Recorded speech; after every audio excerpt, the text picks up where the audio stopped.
Xanyic, Warrior Princess, The Origin Story by E.C. Robinson.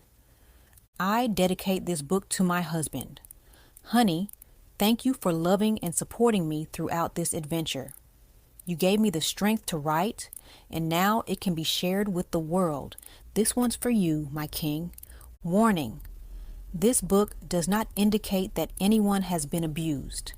This book is purely fictional and is the result of a dream. How to pronounce certain words. Xanyic, Xanyic, like unique but not. Matthias, exactly how it is spelled. Xanyic, Zir like sir and Nick like Nick. Zanzuli, Zanzuli. Zulize, Zulis, like Chinese. Mayantu, Mayanto.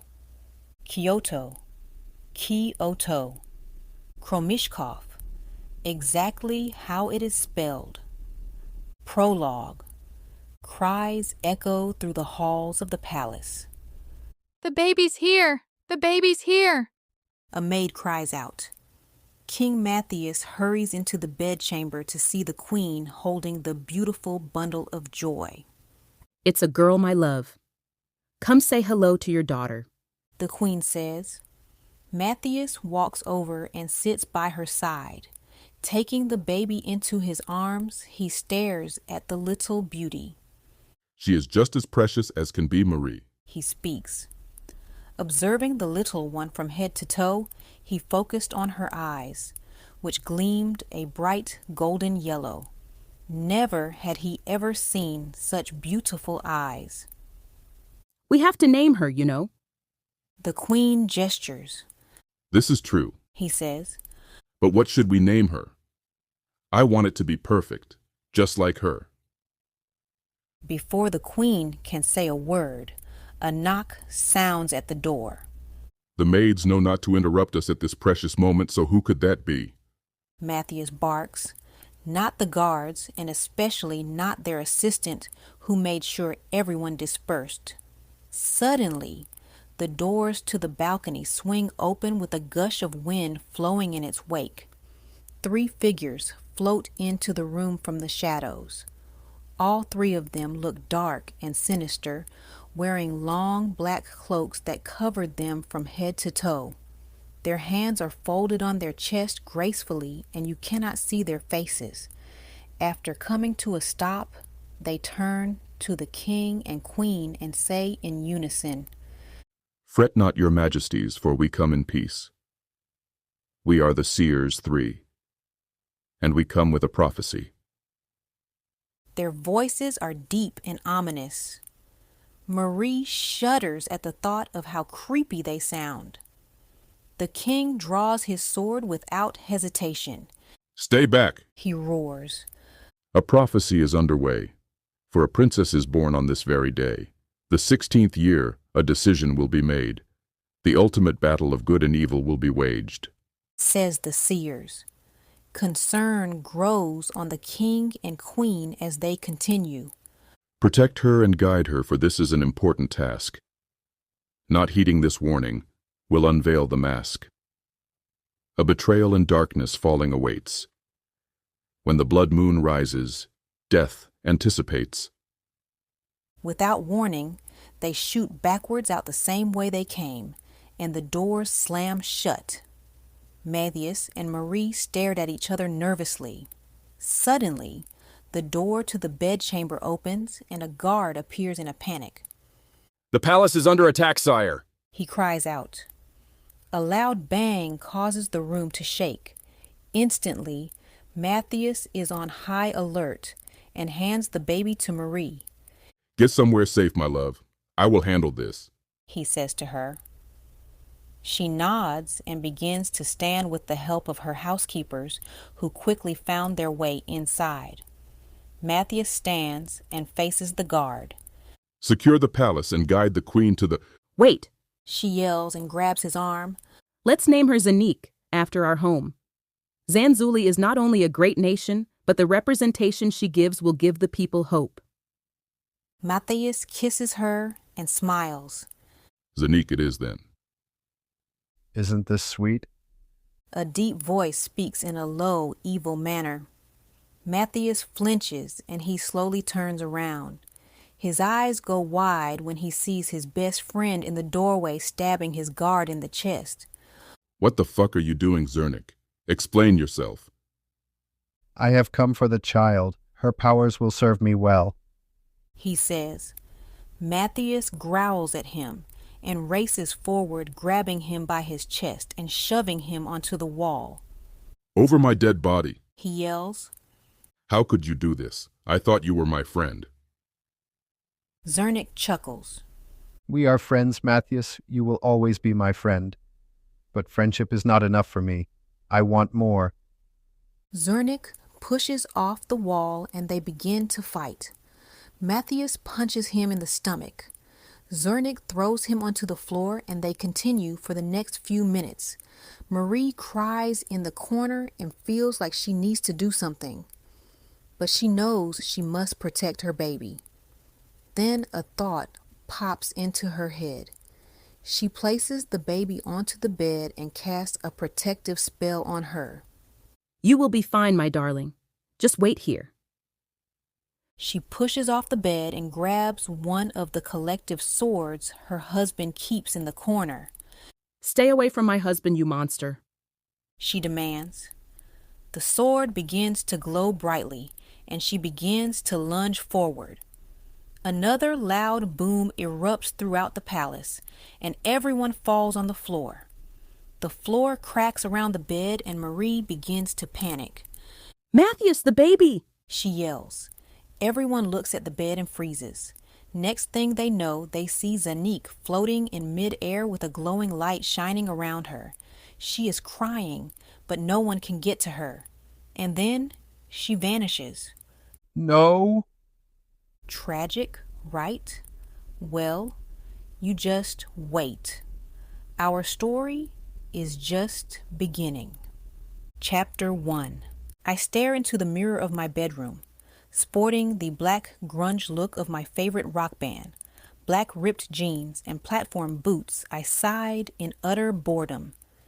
This is as good as it's going to get, I suppose, I say. Not even bothering to comb my long, thick hair, I throw on my coat and grab my book bag.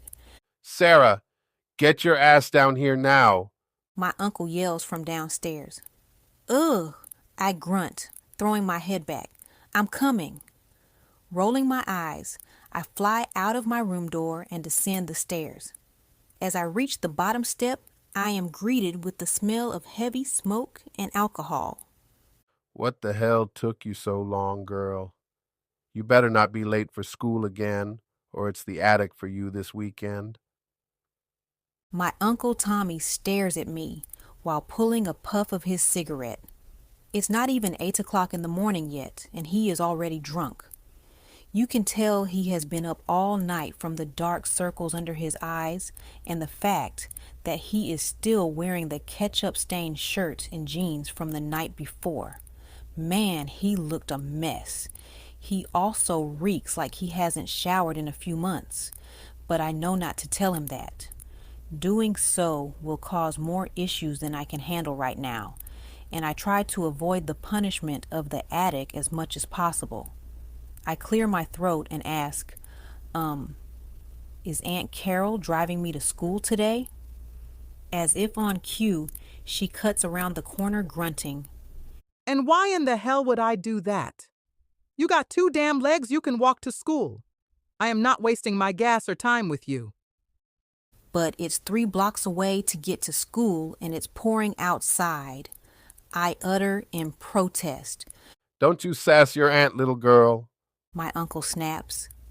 He raises his hand like he is about to smack me, and I flinch.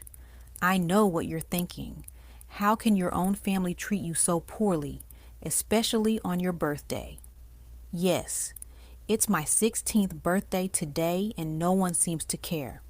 Well, according to my parents, my aunt and uncle are just simply no good.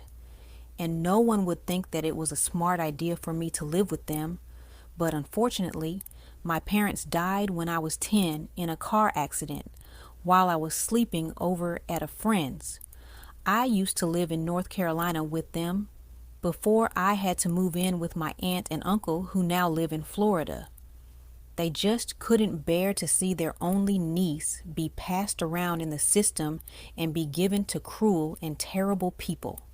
So they felt it was their Christian duty to take responsibility for me because they are the only family I have left. Yeah, right. How ironic is that? They only did it for the money and they could care less about me. My uncle starts chuckling at me. Maybe because I gave him the response he was looking for with that action, or maybe because he just sees me as this weak little toy that he can torture as much as he wants. I scurry past them and fly out the door. Oh, and Sarah, you better be home on time today. We want our dinner at 7 tonight, and then we are heading out, so if you're late, that's your ass. My aunt hollers after me. I dash down the street until I am no longer in view of my house.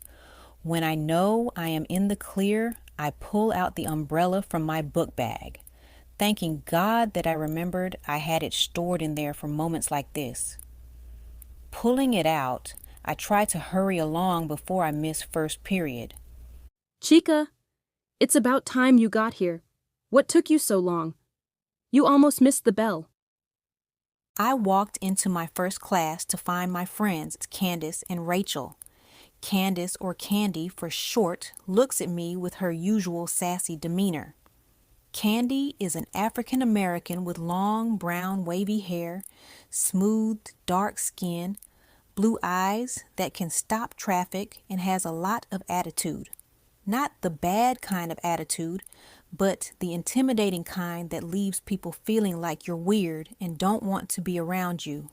She is around my height, a measly 5'5", and she will not hesitate to speak her mind.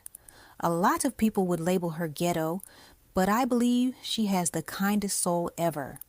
Rachel is Caucasian, with thick, curly, bright red hair, innocent brown eyes, and a very gracious smile, flashing perfect white teeth. She is beyond the sweetest Southern belle to ever walk this earth. Rachel is shorter than both of us, but not by much. She is 4'9", but the way she constantly wears heels to go with her classy attire, you would think she is 5'1". What they see in me, I will never understand, but I am glad to call them friends. Yes, we were worried that you wouldn't be coming in today, Rachel says, taking my hand. I give a small smile and sit at my desk in between them. Hello? Earth to Sarah? Candy says, waving her hand frantically in my face. Sorry. I speak lowly. I was struggling to get out of the house. I didn't even get the chance to eat. I had to run to make it here on time. Your aunt and uncle giving you a hard time again, ain't they? Candy asks angrily. Girl, just say the word, and I'll give both they asses a piece of my mind. You know I ain't scared of either one of them, and best believe, honey, if they try me, I will not hesitate to cut them. Rachel looks at Candy with a disappointing look. Now, Candy, you know that is no way to settle matters with people. If you want to get the most progress out of a situation, then you must be able to sit down like adults and iron out the problem. I'm sure they would be willing to hear you out. We both look at her like you can't be serious. Rach, are you thick in the head?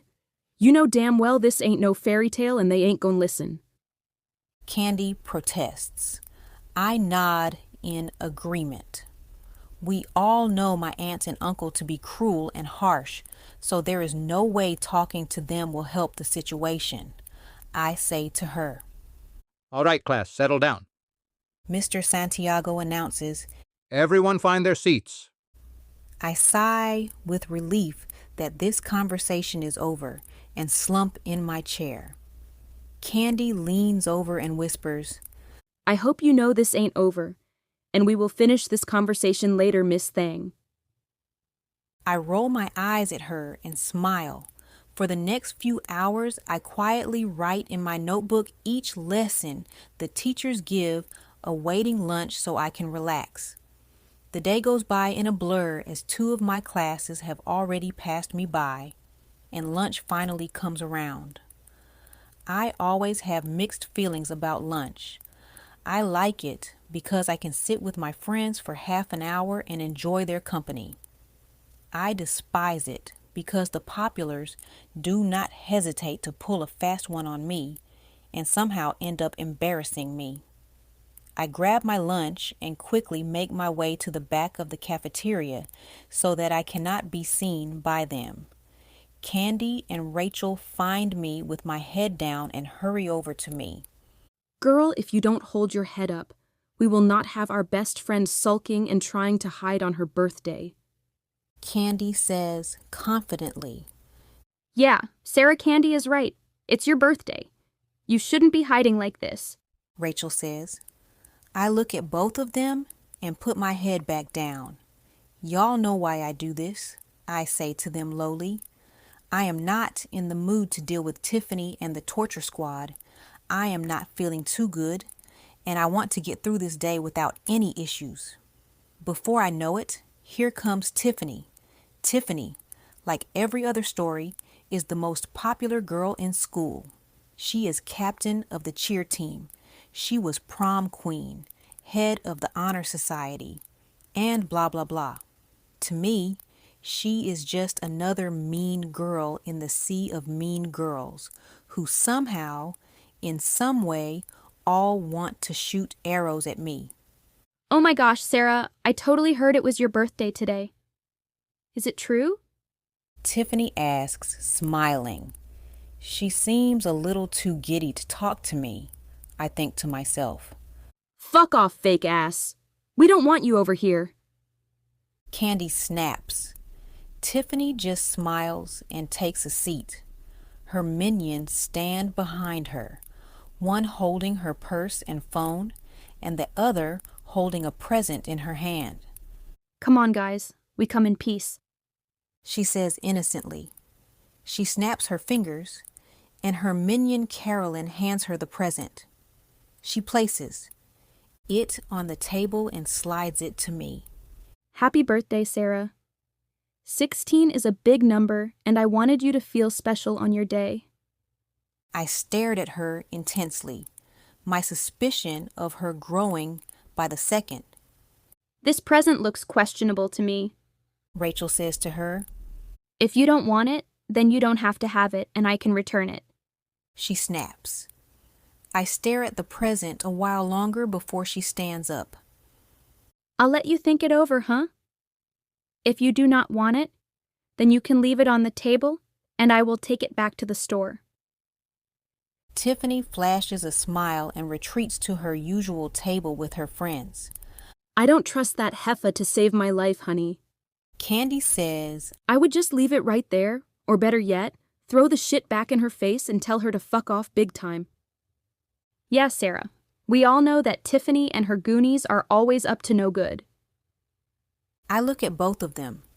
I really don't want to deal with Tiffany's mess, and I know my friends know it too.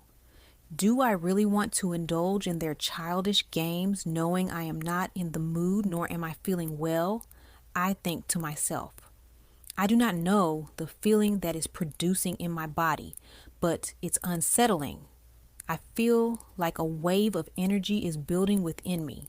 Or maybe I am just feeling overly confident on the inside. But what I do know is that I have never felt this way before. It came on so suddenly, and I'm not sure what to do about it. I mean, yeah, I am starting to feel different, but in what way? Sarah? Sarah? I blink to find my friends still staring at me. I'm sorry, guys. Was I staring off again? I ask shyly. Girl, are you all right? You're doing way more than just staring off. It's like you're in space or something because we can't get a word out of you. Candy places her arm on my shoulder, looking concerned. Look, Sarah, you know we are here for you. Just talk to us. Rachel says. Guys, Suddenly, the present jumps. We all freeze and stare at it. What the hell? I say confused. It jumps again. Then a third time. Tiffany, what bullshit are you trying to pull now? Candy yells from across the room. I look at them to see them laughing at us. The entire cafeteria is staring at us, trying to figure out what is going on. Then the box starts to jump rapidly. Panic swells within me and I place both hands on my chest. Sarah, get away from that thing. Candy yells. But before I could move an inch, the box exploded, sending chunks of food and sticky brown liquid in my direction. I become mortified. Screaming at the top of my lungs, the entire cafeteria breaks out in a roaring laughter. I look around to see pointed fingers and endless laughter at me. I am beyond pissed off at Tiffany. How could she be so cruel to someone who does not even bother her, I think. The anger I feel towards her starts growing and growing. I have had enough. I am sick of the teasing and the joking around and the bullying that I march over to where she is. What is happening to me? I think. I cannot control myself. A rage in me that I have never felt before arises to the surface with the intent of punishing her AF. Or everything she has ever done to me. I stand before her with my fist clenched, ready to attack. You're such a freak, Jones. She laughs. My rage is at its peak. I can't keep it in any longer. I shoved the table out of the way and grabbed her by her blouse. A look of shock flashes over her face, and the room gets quiet. You listen to me, bitch, I snap loudly. I punched her in the face so hard she fell out of her chair. I am so sick of these stupid-ass games you play with me. I punched her again. You will pay. I began punching her at a rapid pace. I can't seem to stop myself. She needs to pay. I punched her a final time and she fell to the floor. The rage I feel instantly fades away and I shake my head in confusion. What happened to me? I think to myself. I feel weak. I place my hand on my head and shake my head again. I feel so weak that I stumble backwards and my friends catch me. Are you all right, honey? Rachel asks. I don't know, I say. I look up in a haze to see the table is across the room, halfway outside the cafeteria wall, and Tiffany's blood is splattered everywhere. My eyes go wide in astonishment. Did I do that? I ask. Girl, you beat that bitch's ass. Candy says proudly. But she deserved it. Next thing we know, the principal, Mr. Kyoto, comes over with security and the nurse. Sarah Jones, I think you need to come with me. He speaks, the look of disappointment flashing across his face. He folds his arms, waiting for me to rise. Security comes along and helps me stand. I groan. I'm in big trouble. Chapter 2. I sit in the principal's office, waiting for my aunt and uncle to arrive. The principal sits at his desk, hands folded by his chest, and just stares at me. He looks so angry that I am afraid to utter a word. Shoot, I'm scared to even cough. Miss Jones, I don't understand why this incident occurred. He says. I don't believe you understand how much trouble you are in. As soon as your family arrives, I will discuss it further with them. As if on cue, my aunt and uncle entered the room. Oh my goodness! Sarah, are you all right? My aunt asks, sounding concerned. What is this I hear about you being in trouble? I shake my head, not responding. I look at my uncle, and he is giving me the most uncomfortable look he has ever given. He looks as though he is just upset and worried, but in his eyes, I can see nothing but a lifetime of misery in my future. Mr. and Mrs. Edwards, please have a seat. Mr. Kyoto ushers them to sit in the chairs. They sit quietly as the principal continues. Now I know this is inconvenient for you all, so I will not take up too much of your time. Sarah. Let me stop you there, Mr. Kito. My aunt interrupts. It's Mr. Kyoto, ma'am. He corrects. Well, that is what I said, isn't it? She asks confusingly. She looks at my uncle, then back at Mr. Kyoto. Anyway, Sarah is a good girl, and this is highly irregular of her to be acting out this way.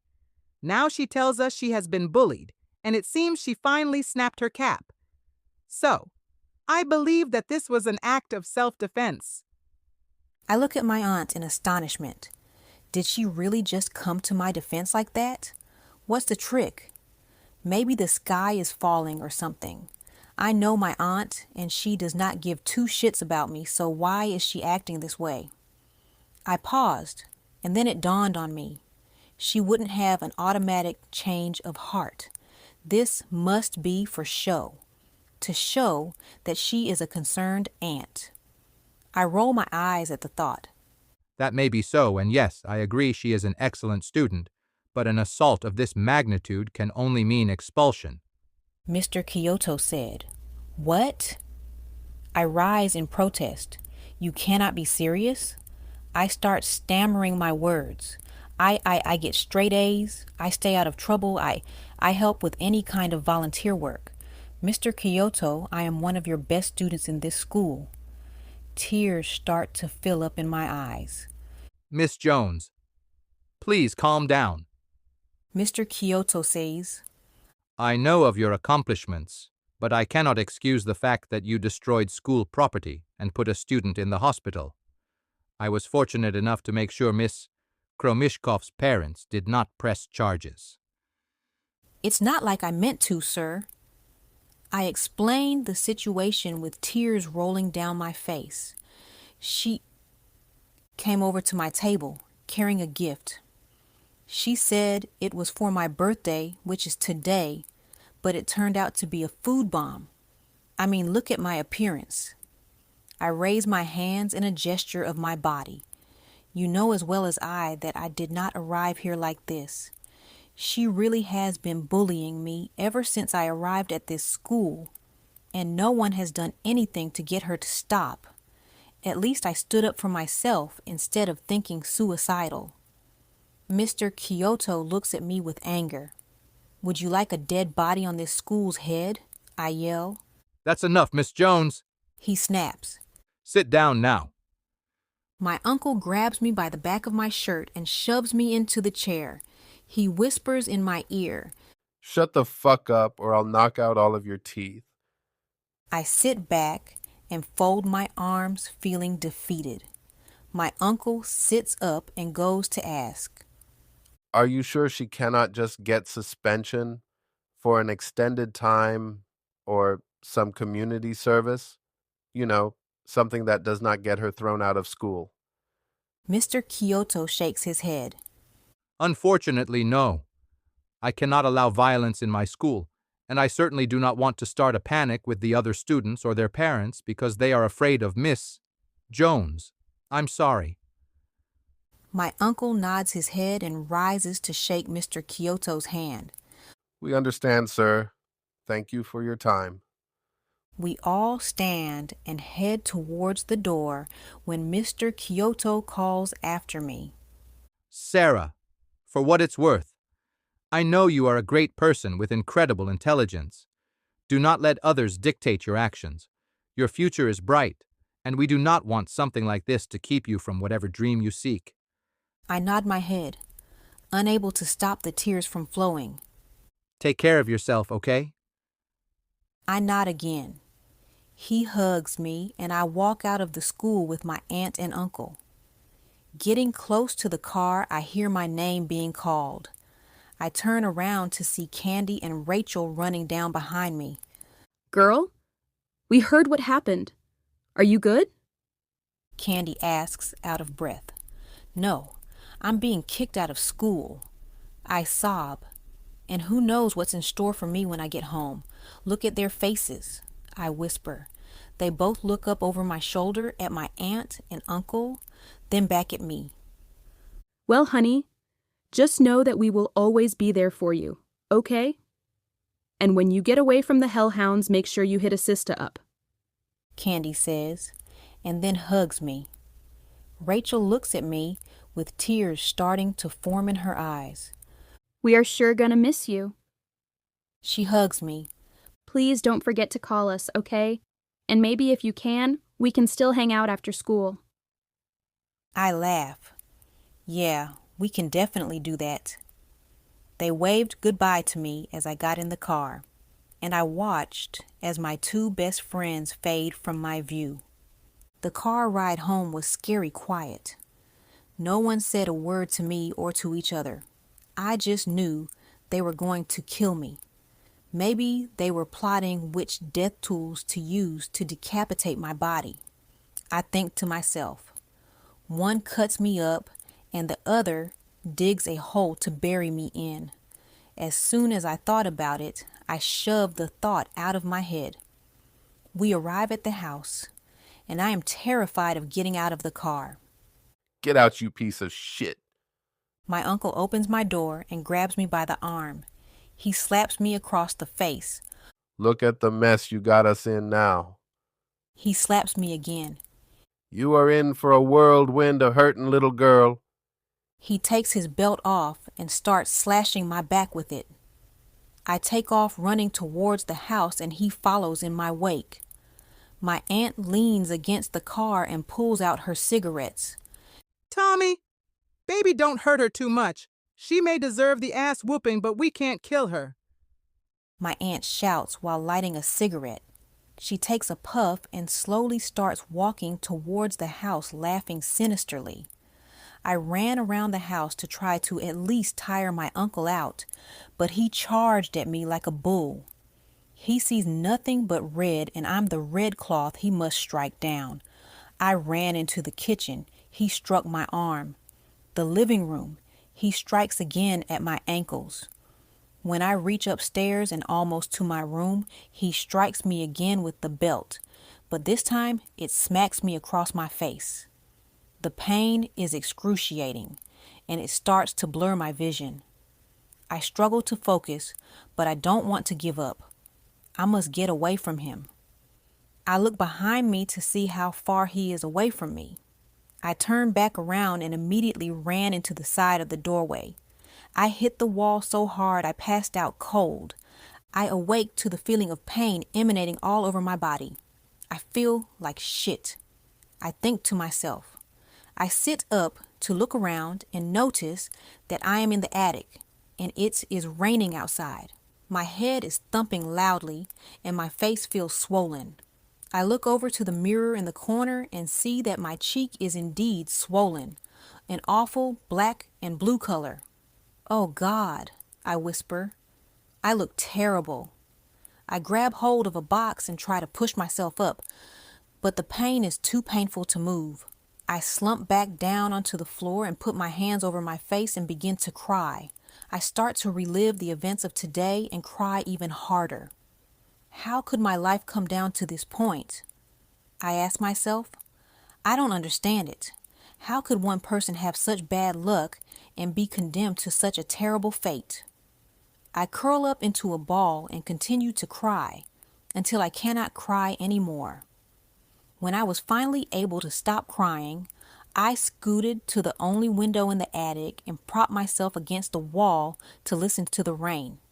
It sounded so peaceful.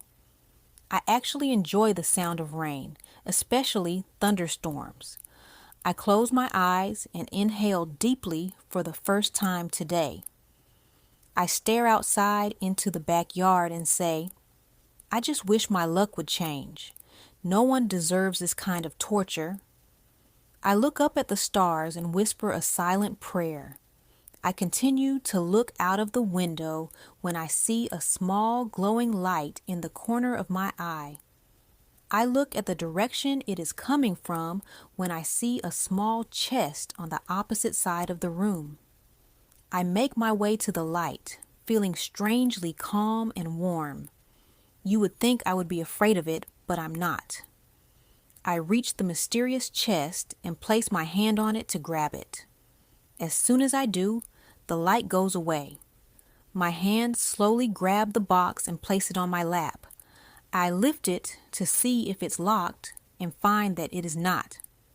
Lifting it all the way open, I scroll through the contents to find old pictures of my parents and I when I was younger. I glance at each picture, remembering each moment of our adventures. God, I miss you guys so much.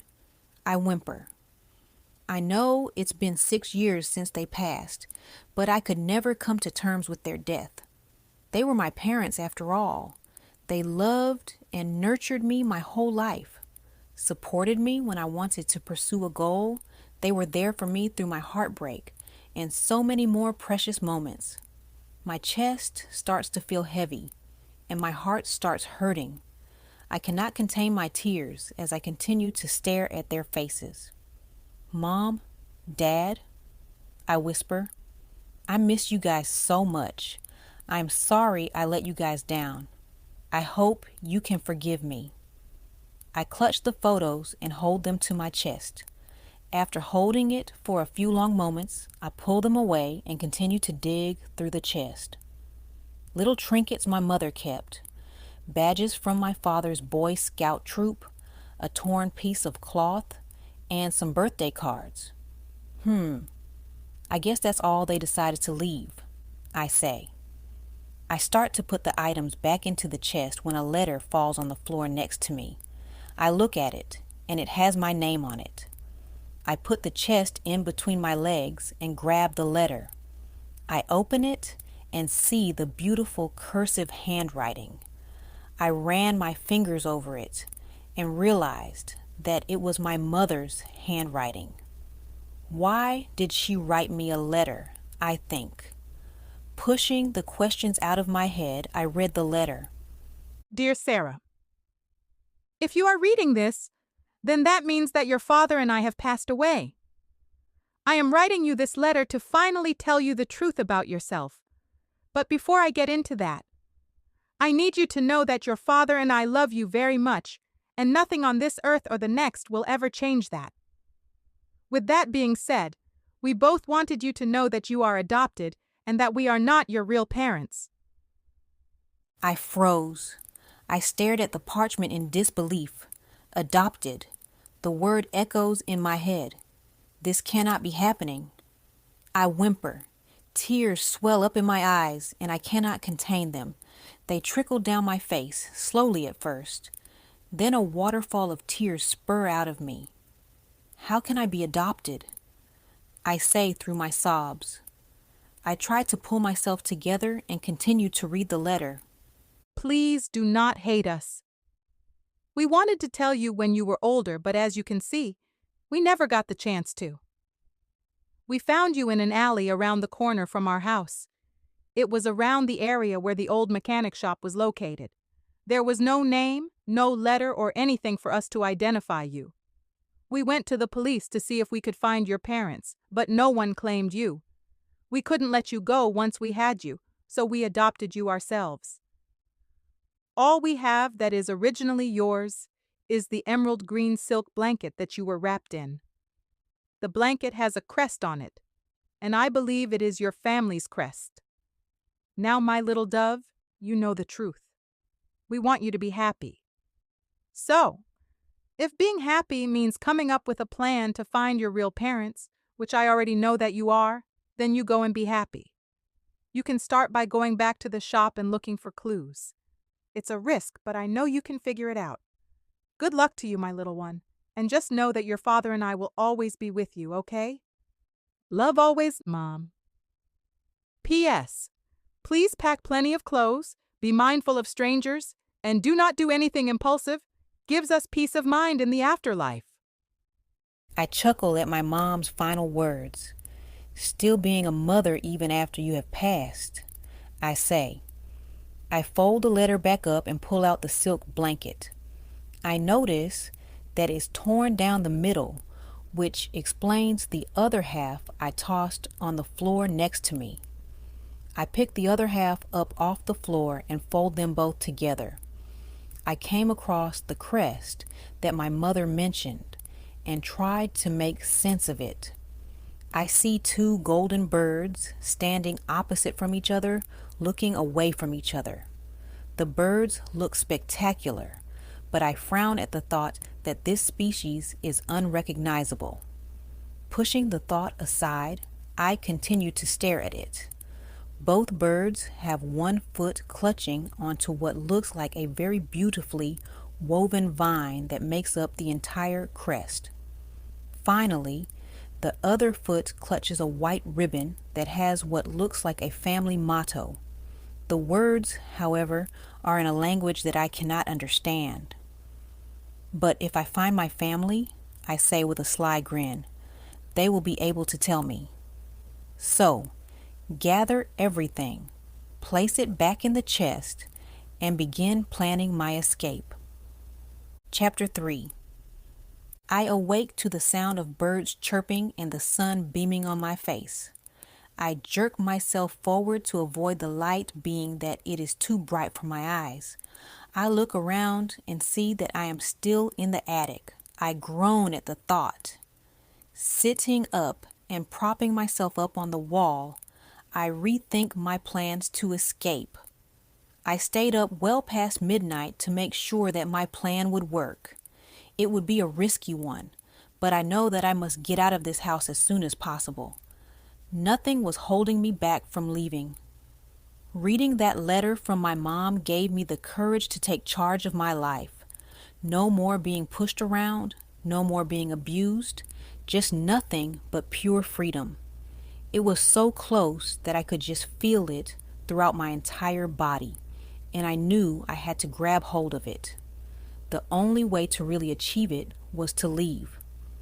I grabbed the small chest and pushed myself to my feet. The pain that was emanating from my body the day before had calmed down tremendously. I look in the mirror and notice that my swollen cheek has gone down as well. It was, however, still an ugly black, but at least I was healing. I tiptoed my way to the door and turned the knob to see if it was locked. It was. "Way to keep me in here, Unc," I whisper. I look around the room at my surroundings. I see my grandmother's old sewing kit and remember that she keeps supplies in there for when she sews.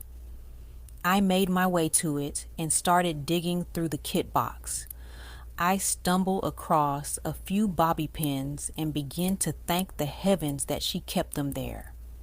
I take the pins back to the door and bend them to form what could pass as a key. I gotta thank Candy for showing me how to do this, I say.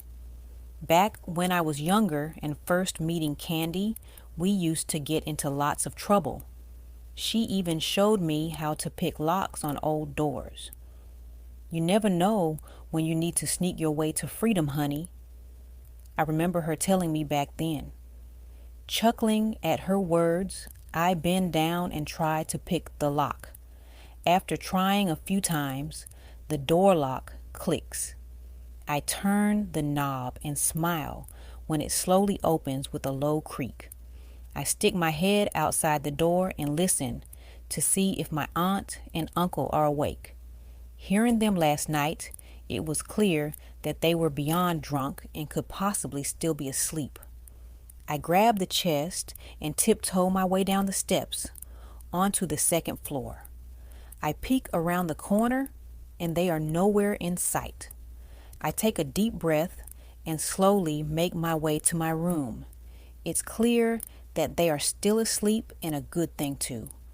If I were to be caught, I would be getting it for sure. Pushing the thoughts away, I continue my pursuit.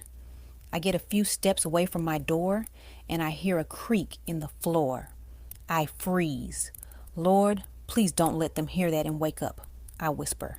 No one shows up. I breathe a small sigh and finally reach my door. I slowly open it and close it right behind me. I lean against the door and exhale deeply.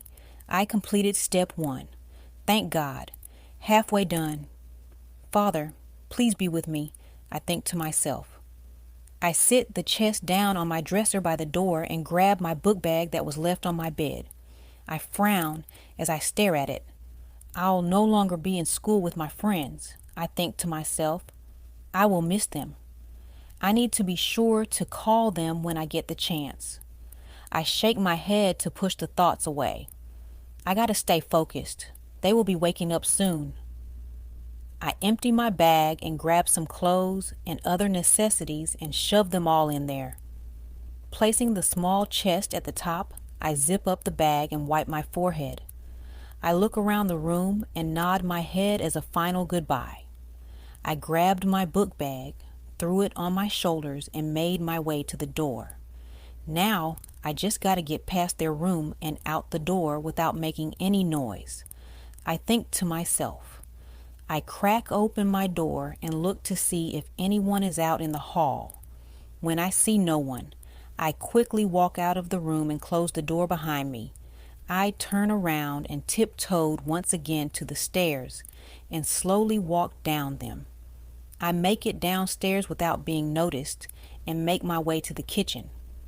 I look around and no one is down here. The place is empty. Looking outside, I see that their car is parked outside. I shrugged. I reach the back door and stop. This is too easy, I say to myself. Going somewhere? A low voice says behind me. I freeze. Damn it. I think to myself. I knew it was too good to be true. I turn around to see my uncle standing in the kitchen doorway. His hands are folded close to his chest, and he looks pissed. The sight of him sends chills down my back, but I know that I have to stand up to him if I want to get out of here. I said going somewhere? He growls. I close my eyes, take a deep breath, and stand up straight. I'm leaving, I say somewhat proudly. Oh, really? He says. And where do you think you're going, you little runt? He slowly walks towards me. I tried to back up, but the door had me stuck in place. You can do this, Sarah, I chant. I raise my head as he approaches me. We are now standing face to face. He gives me a creepy grin, and it makes my stomach turn in knots. I own you, bitch. And the only thing you are going to do is march back up those stairs and get back in that attic. He snaps. You're not about to fuck up my money. The state pays us well for you, and I don't have to work anymore as long as you are here. He forcefully grabs my arm. I wince at the pain. Now you're going to be punished even more since you left the attic. Maybe I need to buy a steel cage to keep you in line. He smirks. I shoved my hand away from his grip. No, I yell. No more punishments, no more abuse, no more torture. I know the truth, asshole. You're not my real uncle. She's not my real aunt. And my parents are not my real parents. The confidence I feel as I am saying this is making all the weight evaporate from my shoulders. I am leaving to find my real folks, and you cannot stop me. No one can, you hear me? That did it. He backhands me right across the face, and I fall to the floor. I look at him as he approaches me. The anger emanates from his whole body. He is out for blood. You little bitch, he yells. He punches my shoulder. You're not going anywhere. He punches again, and it lands on my chest. You're mine. He punches me again, and it hits my face. I am starting to see stars at this point. Lord, please make it stop. I pray to myself. Then, as if my prayers were answered, a sudden power overtakes me, and I grab his hand. Get off of me! I yell in pieces. I shove him off me and rise to my feet. This feeling is powerful, and a burst of confidence spreads over me. I throw a punch and it lands in his face. He stumbles backwards into the living room and falls on the floor. I ran to him fast as lightning and kicked him in the stomach. He yells in pain with the pressure of the blow. At this point, He is rolling on the floor trying to get back to his feet. I grab him by the shirt and pull him close to my face. You do not own me. I grit under my teeth. I punched him in the face and pulled him back to me. I am leaving, and I am never coming back. I punch him again, and he falls to the floor itself caving in with the power of the blow. I became beyond shocked at myself. I look at his body, folded up in a ball with cracks and half-broken pieces of wood surrounding him. Did I seriously punch him through the floor? I ask myself. I hear the floor creak, and I look up to see my aunt staring at me from the bottom of the steps. I know the truth, Aunt Carol. All of it. The adoption, how my parents found me. All of it. I say to her, straightening myself up, I am leaving, and I am not coming back. She just stands there and nods her head. You can look at her face and see how terrified she is. Maybe she is wondering if I killed him or not. Don't worry, he is not dead, I say softly. I just have to go, and don't come find me. This is my choice, and I deserve to make this choice. You both ruined me enough, so surely you can let me have this. She shakes her head and waves her hands frantically. No, you are right. Go and live your life. You don't have to worry about us anymore. Just please leave.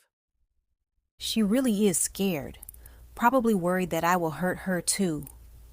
I calmly nod my head and make my way to the kitchen.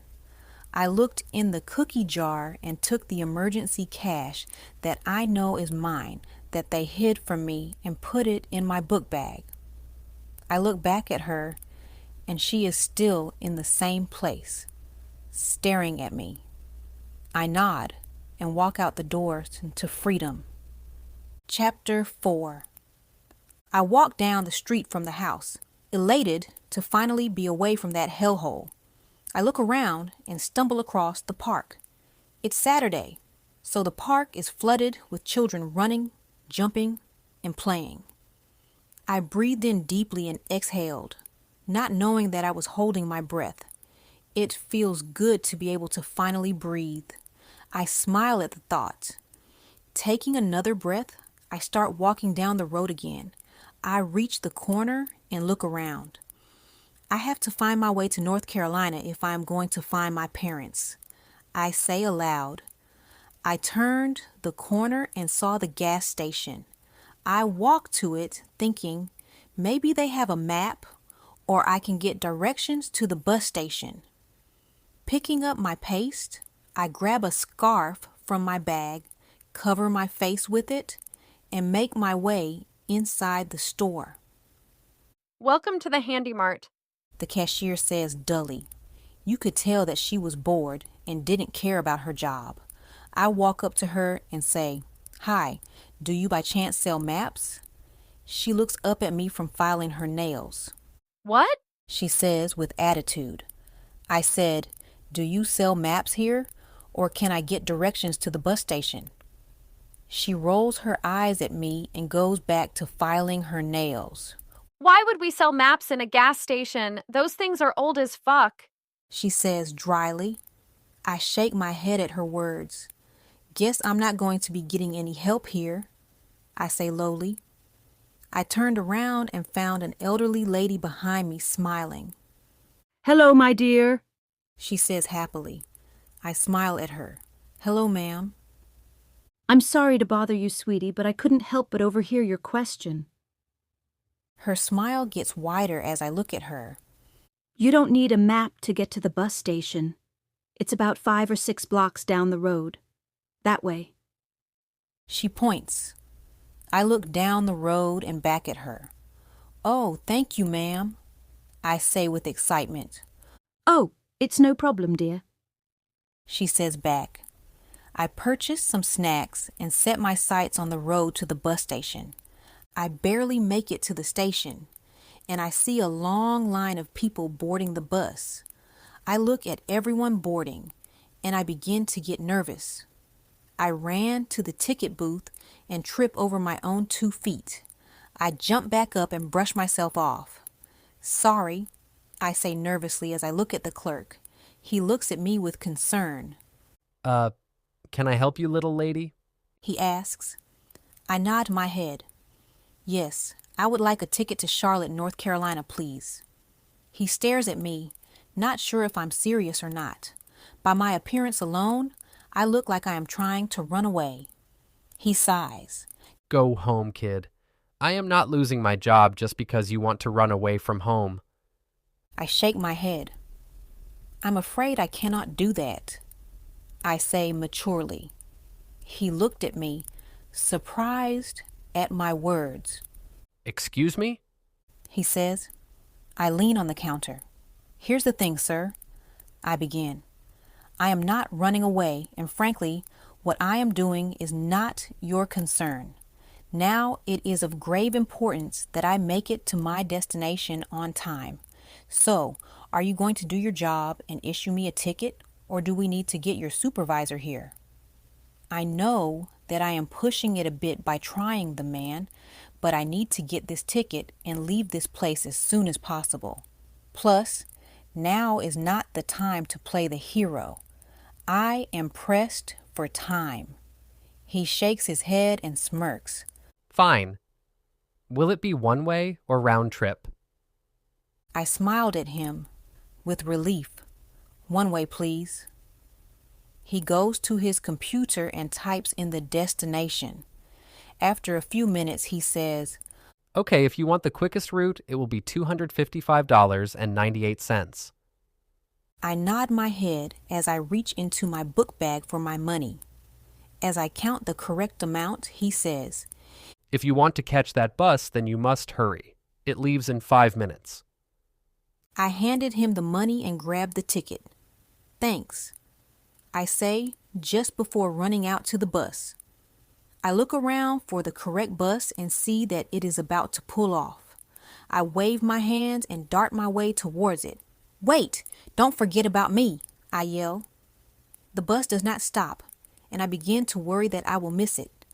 Just when I think all hope is lost, my feet pick up the pace. I zoom across the field in a flash, appalled that I was able to do so.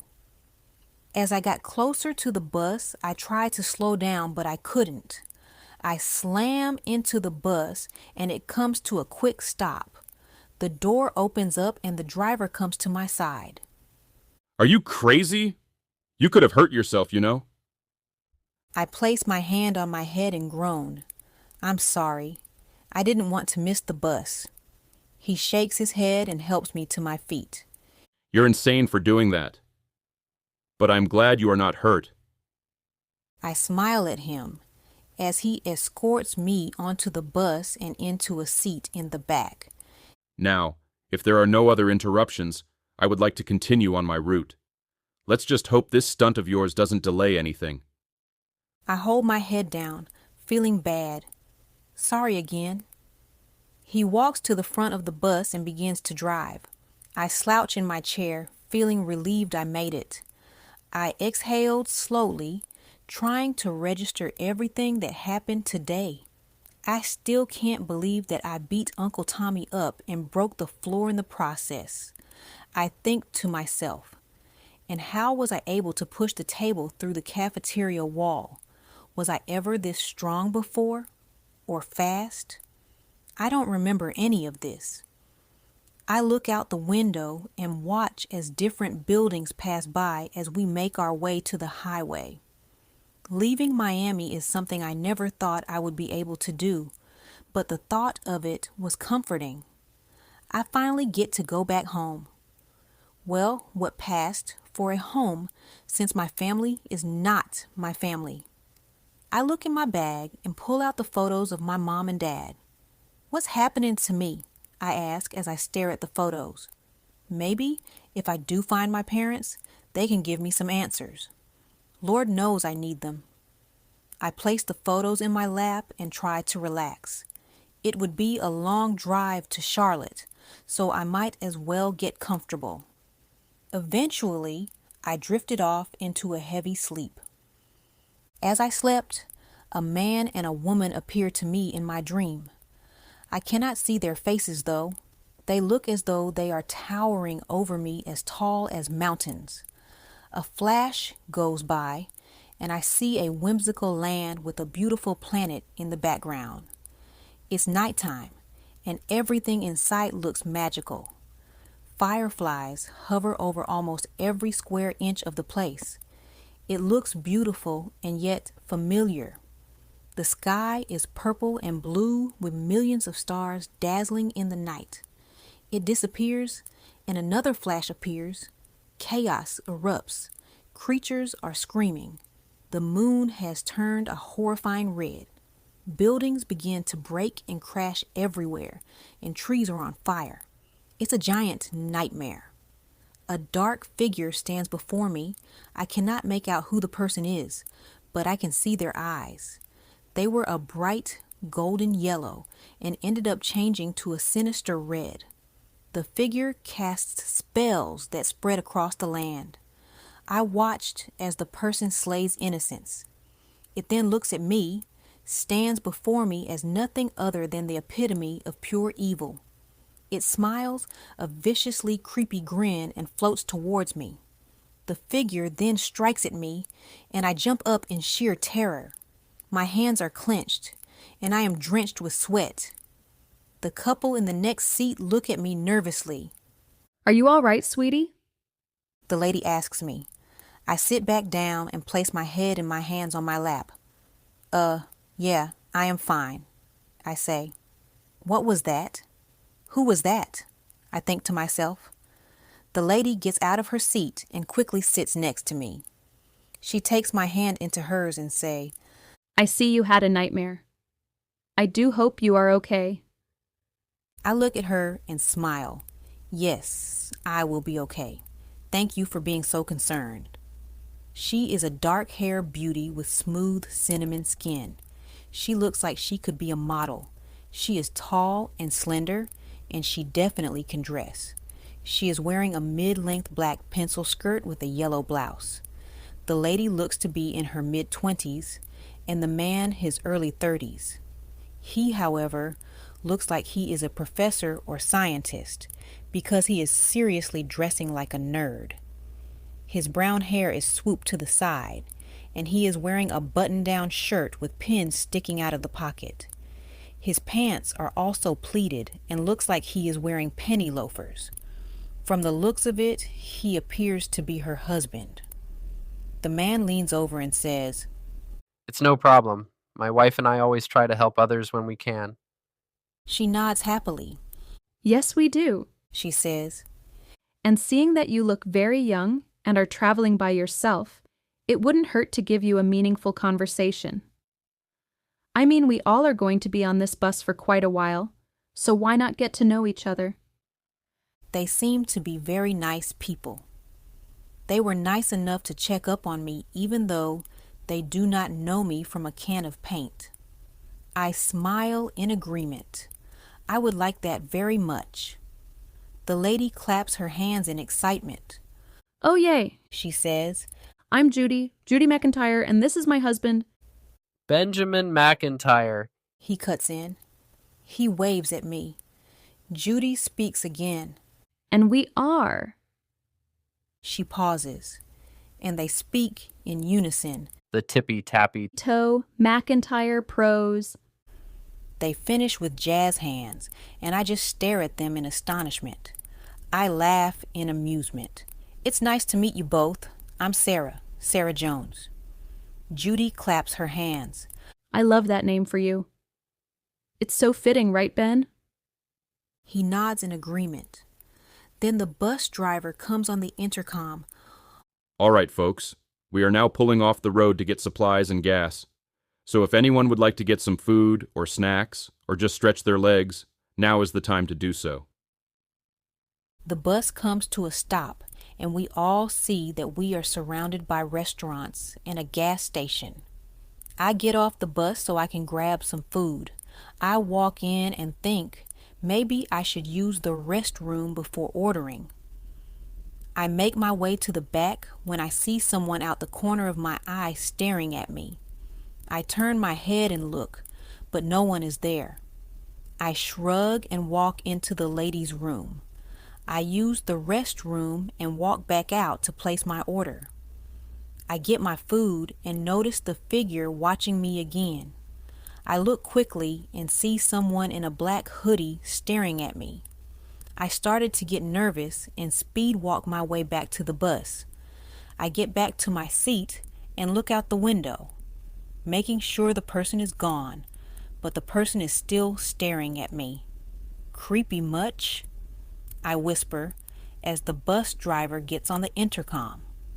I continue to look out the window at the mysterious person as we prepare to drive off. They are still staring at me, and it sends shivers down my spine.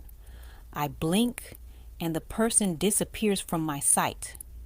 Where did he go? I ask myself nervously. We pull from the parking lot back onto the highway, and I breathe a sigh of relief. Chapter 5. Over the last few hours of the bus ride, I sat in a blur.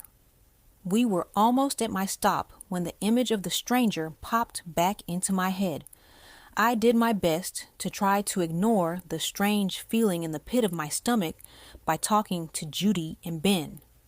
At some point, they got off the bus, having arrived at their destination, and I was the last remaining person to get dropped off. By 9 a.m., we were at my stop. A mixture of joy and fear washed over me as I walked off the bus. I look at my surroundings and relive the memories of being in this town. I clutch onto my belongings and walk the 6 blocks to Providence Street. Every street I pass, memories of me playing with my friends flood back into my mind. One minute, I had friends. The next, I was alone. I frown at the thought. Those memories were seriously bittersweet. I shrug the thought off and pick up my pace. Providence Street was just up ahead when I stumbled upon the old mechanic shop my mother's letter mentioned. I clear my throat in anticipation. I look around, and it looks like it has been abandoned for years. The only difference is the fact that the gate was wide open instead of locked. I slowly make my way past the gate, trying to see if I recall who used to own the place. It would be surprising if the owner still operated out of this dump, but that was a slim chance. There was rust on every corner of the property. Everything that once was good and could be used is now trash. The door is cracked and broken, the bushes are overgrown as well as the grass, and the building could seriously use a paint job. The paint was no longer a cream color. Dirt and vines cover the building as well as the rust. I start to doubt coming here and turn around to walk away when the door opens and an old man appears. He looks to be in his late 80s and he walks with a cane. He apparently works here from the messed up mechanic shirt he is wearing with the name Billy written on the name tag. Well, howdy, little lady. Can I help you? I look at him, clearing my throat. Yes, do you remember? I go, but he interrupts me. Shh. He gestures. Come closer, child. I inch closer, concerned that someone is watching. We must avoid the trees. He whispers. I look at him, then the trees, and back at him. Why? I ask. Because they seem shady. I sit up, giving him a dull look. He bursts out laughing like he was a court jester.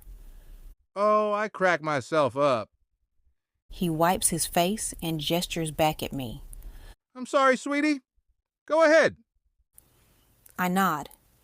Do you remember a couple that came here about 16 years ago?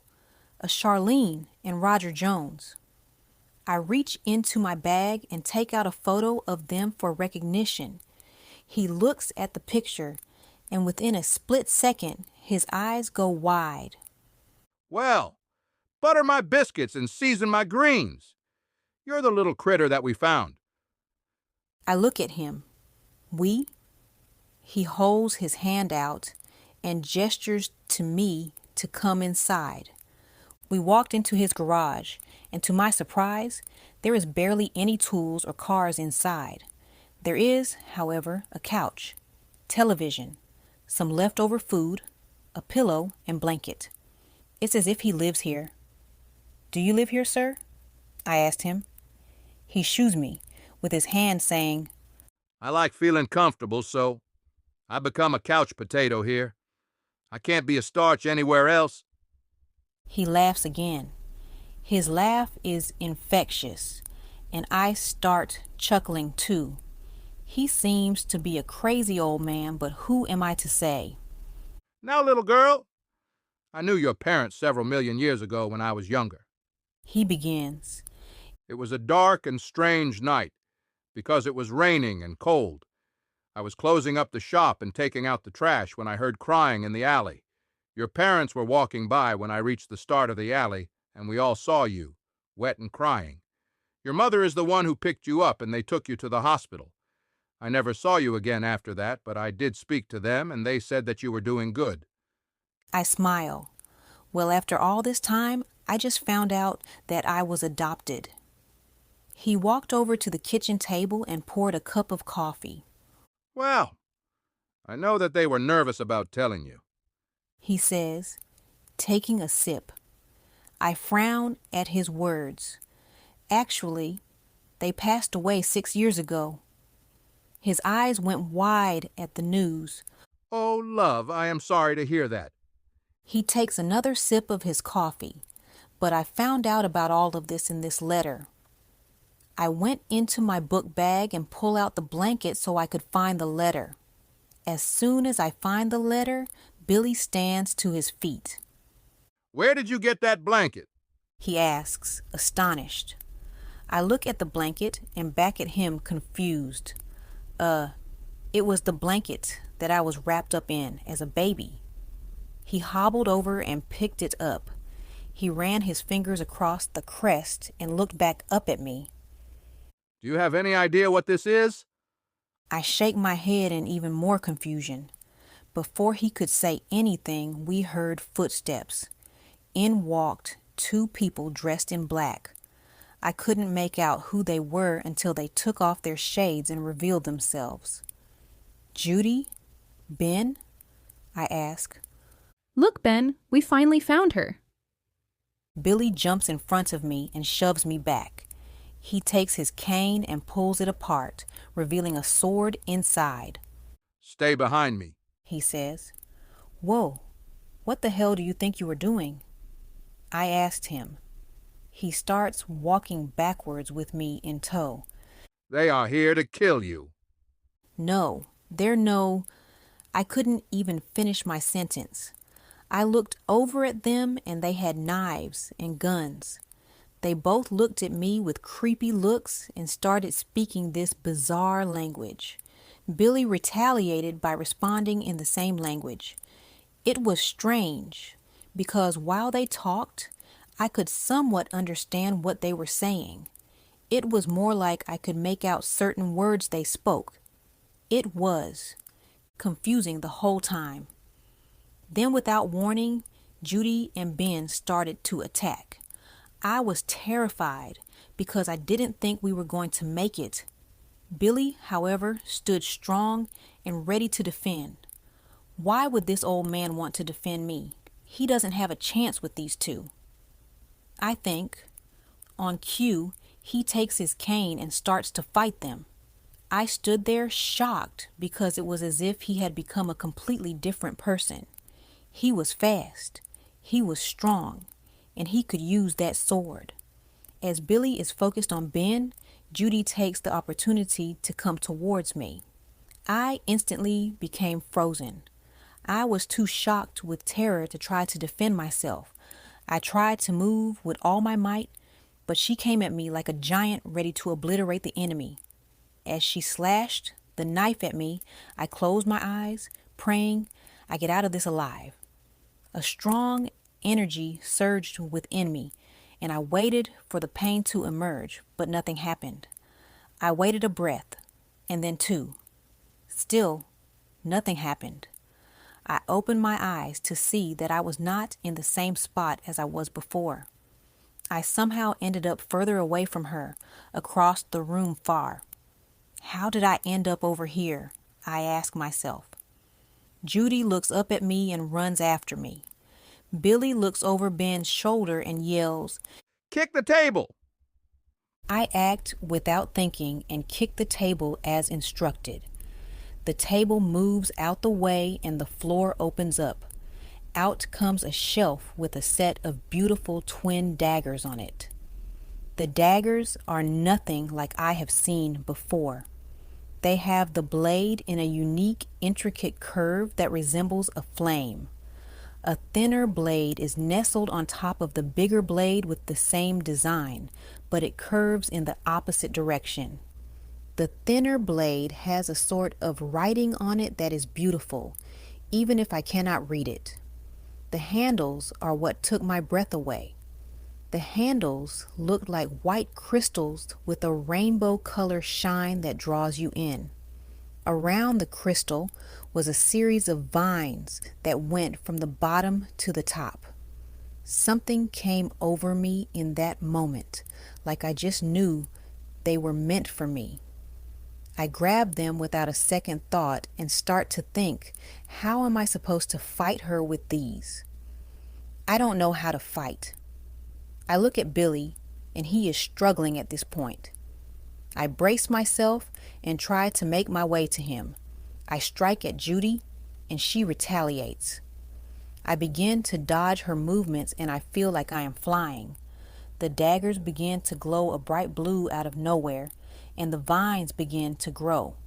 They extend down my forearm and grab hold of me like they were perfectly fitting gloves.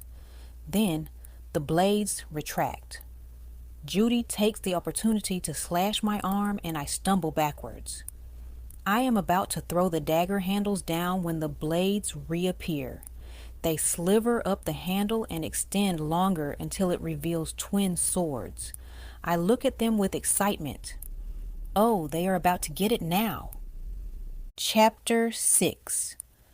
I restarted my pursuit to get to Billy, fighting and scuffling about with Judy.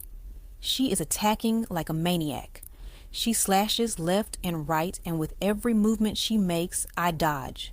She finally gets close enough to where she uses her free hand and punches me in the stomach.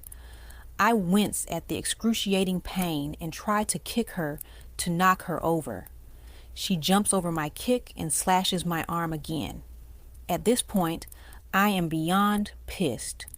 My rage builds within me and the swords glow again. When my rage is at its peak, the swords retract and reshape themselves to display thick, curvy blades that curve from my wrist to my elbows. These swords are awesome, I think to myself. Those are some interesting weapons you have. Judy utters out of breath. Too bad you won't live to see them. And then they will be mine. Judy reshapes herself until she looks just like a three-eyed white dragon. I shiver as I watch her change from a human to a monster. As soon as her transformation is complete, she stomps towards me, ready to start again. I don't hesitate, and I tuck and roll until I am at her midsection and manage to slice her stomach with both blades. She roars at the pain and tries to kick me. I dodge and roll again, placing myself behind her. I then slash her legs. She roars again. She becomes enraged so much that she throws a table at me. I roll once more and reach her other side and kick her so hard that she flies into the wall. I take that moment to run to Billy and stab Ben in the back. He hollers in pain and turns to me. His face then transforms from a human face to something of a reptile. He looked like a white snake or a white gecko with his scales going further and further down his back until he was completely transformed. I jump at the sight of him and use the other sword to cut his head off. His body drops to the floor and I watch as his head rolls a short distance away from us. "Billy, are you okay?" I asked him, panting. He stumbles and finds his footing before saying, I'm fine, little one, but you must leave. You need to return. He takes the sword out of Ben and hands it to me. I look at him confused. "Where do you mean return?" "Return where?" I ask. Movement in the corner stops us from talking.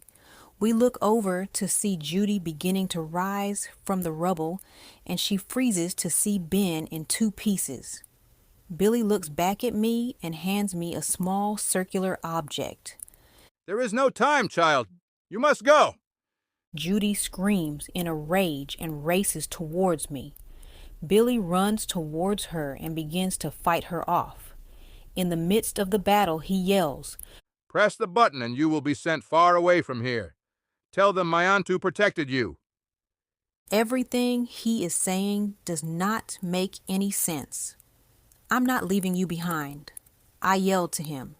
He punches Judy and yells, Yes, you are. Now go. You must be protected.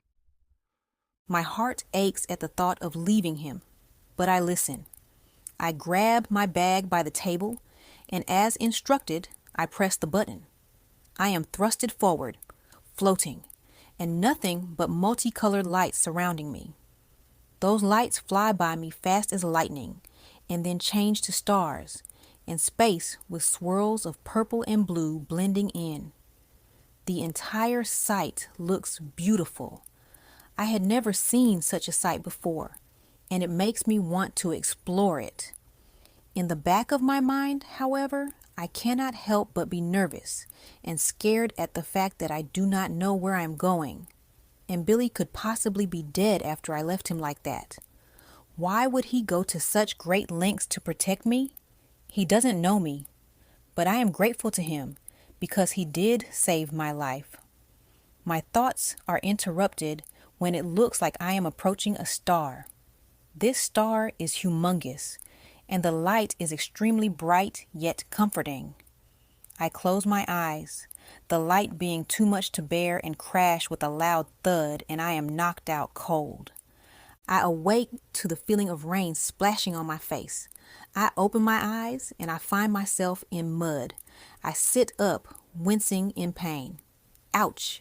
I cry, placing my hand on my head. "Lord, where am I?" I ask. I look around and I see nothing but trees and wildlife. The sky, though, had millions of stars and it looked beautiful. I grab my bag and stumble to my feet. Wait, where are my swords? I look around frantically, unable to find them. A small light begins to glow in the distance. I walk towards it and discover that it's my swords. What is more interesting is that they are not only glowing, but floating. Cool, I think. They float to me and land in my hands. The blades retract, only leaving the crystal handles and vines behind. I have to keep these safe. They are way too cool to lose, I say lowly. I put them in my bag and try to find my way out of the woods. As I walk, I see little specks of light floating all around me. They float closer to me, and I see that they are not just little specks, but little fairies. Some green, some blue, some purple. They all see me and try to get me to follow them. I was a bit nervous to do so, but I did anyway. They took me further into the woods, and I stopped to see a beautiful waterfall with a river. Nothing but green grass and flowers lay about, and I was enchanted. The waterfall was soothing, and in the middle was a clear view of the moon. I see a large boulder facing the waterfall, and I am compelled to sit on it, so I do. I sit my bag down and take off my shoes. The feel of the grass feels nice and soft. I climb the boulder and sit Indian style. I look at the waterfall a bit longer and think, this place is beautiful. I could get used to being here. Before I could think of anything else, I heard a slight chuckle. I flinch at the laughter. "Who's there?" I asked with a shaky voice. No need to fear me, my child. I will not harm you, the voice says. It's a feminine voice, sweet and soft, but powerful at the same time. Who are you? Where are you? I ask. I'm looking around, leaving no area unchecked, but I see no one. In front of me, a light flickers, and a light blue, misty figure forms. I am the guardian of this enchanted forest. The mist says, You are here, in my home. This lake is called the Lake of Truth. Others will call it the Lake of Whispering Thoughts. I scoot back, feeling a bit nervous about talking to a mist. Well, what is your end name? I ask. I am the deity of truth, but you can call me Hutilli. I nod my head. I am... She interrupts me. Sarah Jones. I look at her shocked. How do you know that? I ask. My ability allows me to know the truth. Okay, so can you tell me anything about this place? The spirit shakes her head. I cannot speak on it at this time, but I can tell you that you are home, and all will be explained to you in the near future. I lower my gaze to my hands, feeling sad. In the meantime, why don't you go and take a look around? Hutilli inquires. I pause, contemplating whether I should or shouldn't, but I know that staying here in the woods wouldn't be a good idea, so I nod. I grab my things, put my shoes back on, and try to find a way out. I finally make it out of the woods, and before me, I see a giant palace. The structure looks strikingly similar to my crystal daggers. It was unique and beautiful. Something in me felt whole and content. I couldn't explain the feeling. I never felt like this before. Before I could take a step towards it, I ducked down, seeing creatures walking about. They are dressed alike, so I assumed they were soldiers. They walked past me talking amongst each other, but it sounded like they were gargling. I waited until the coast was clear, and I made my way to the beautiful-looking garden. I crouched down by these unique flowers. They looked very exotic, and I felt like I could get lost in them if I stayed. But I pressed on. I managed to get past the garden as I reached the stairs to the back doors. There are double stairways that go up to a balcony, and I see that there is no one in sight. I crawl my way up the stairs and hide behind a tall plant. I peek around the corner and no one is around. I creep in the door and it looks like I am on the second floor, which is very high up. I need to find a room to hide in, one that isn't occupied. I slowly make my way to each pillar, trying to make sure I am not seen. On the first floor, there weren't many people about, but you could see guards every now and then. Each one looked different. None of them were human. All were a different species of creature. I was amazed and frightened at the same time, but I knew if I didn't find a place to hide, they surely would find me. I stumble across another hallway with a series of doors. Surely one of these were an empty bedroom, I think. I checked the first one with double doors, and it was a library. I checked another, and it's a bedroom, but looked to be occupied. Maybe these are the maid's quarters or something, I whisper. I checked several more doors and see that they are all similar. At this point, I am getting very nervous being exposed like this. Being out in the open when you are trying to break in is never a good thing.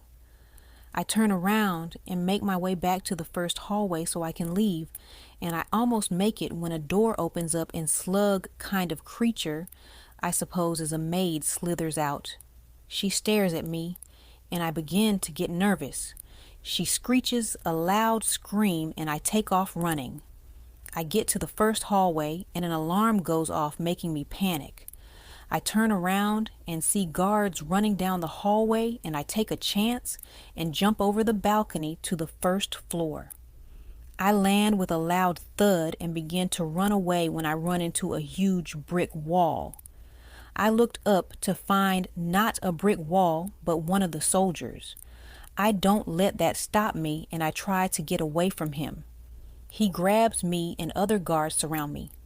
I am screaming and grunting, trying to break myself free, but it is no use.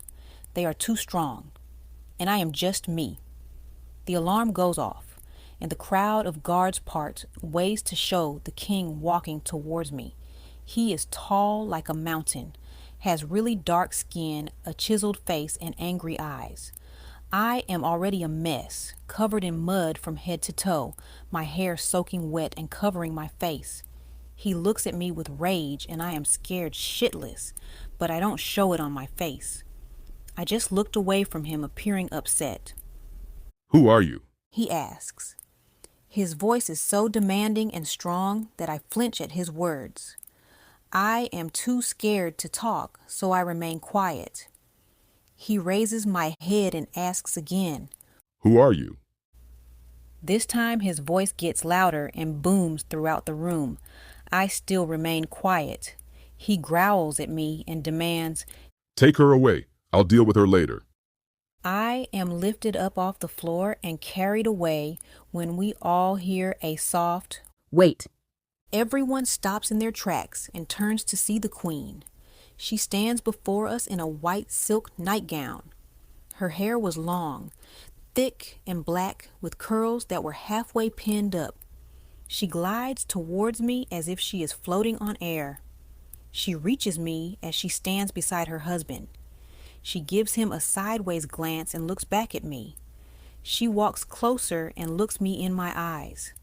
I am nervous because she is not saying anything, and I am not sure what she is going to do. She smiles a soft smile and takes my left hand. Do not be scared. She whispers. I am shaking at this point. She takes a deep breath and stares at me. Her eyes turn a light green and I freeze, mesmerized by them. The light appears on her arm, going all the way down in some kind of weird writing. I hold my breath in anticipation, not knowing what she is going to do. When I think she is about to magically punish me for entering her home, she blinks. The light goes away and she looks at me with concern. She holds my chin up and smiles again. She looks me over one more time before saying, Take her to one of the guest rooms. I blink. Her husband yells, What? She doesn't even look in his direction. Be sure she bathes and has clothes to sleep in. The maid standing next to her nods and walks off. We will talk more over breakfast, okay? No one is going to harm you. You are safe. Her husband yells out in protest as we all walk away, and I am escorted to a room upstairs. It's faint, but I hear her calming him down. I walk up a different set of stairs in the opposite direction, and a cheetah-looking maid walks beside me as we reach a long hallway. We soon reach the end and turn a corner to a longer hallway, and she stops at the last door in the center with large double doors. In her accent, she says, We are here, miss. She opens the door and stands aside to allow me in. I walk in and see this giant room that looks like a dream. Beautiful designs on the walls, a unique chandelier that twinkles, a king-size canopy bed with cream-colored silk sheets, and a balcony that overlooks the garden in the backyard. I am flabbergasted. If you acquire anything else, miss, I will be 2 doors down. The maid says. Everything you need to bathe is in the bathroom, and your nightwear is in this wardrobe. I nod my head. Thank you. She doesn't even look at me. It dawned on me that she never looked in my direction while talking to me. I extend my hand out. I'm Sarah. She takes a step back, scared that I am going to do something to her. Have a nice evening, miss, she says as she hurries out of the room. I look around and try to make sense of the fact that I went from being a prisoner to a guest in a palace. While pondering over it, I drop my bag and make my way to the bathroom to take a shower. I take my time in the shower, making sure all the dirt is off of me and my hair. I dry off and get dressed, hoping that no one will try to come in here. I walk out of the bathroom and hop into bed feeling exhausted. The bed is extremely soft, and I immediately drift off to what feels like the most peace I have had in forever. Chapter 7. I awake to the sun beaming on my face. Looking around, I forgot where I was for a moment. Then it dawned on me that I am in some kind of foreign land with a king and queen.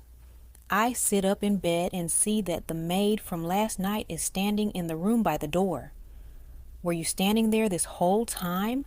I asked her. She nods her head in response. "The king and queen request your presence at breakfast, miss." "Requests?" I ask, folding my arms. She nods again. I roll my eyes. "I will be there in a minute," I say. "Just let me get dressed." I roll out of bed and grab my bag. Walking to the bathroom, I think about what I am going to wear. I reach in and grab my green army pants and a white crop top. I put them on and slick my hair into a messy bun. I don't even bother to put on shoes or socks. I quickly brush my teeth and wash my face, then scurry out to meet the maid. We leave the room and slowly walk to the dining room. The maid remained silent as we walked, and I was concerned as to why she was so quiet. I wasn't going to hurt her or anything. "Do you know what time it is?" I asked her. I'm trying to make conversation with her as we walk, but she remains silent. Something is definitely amiss, and I am going to get to the bottom of it.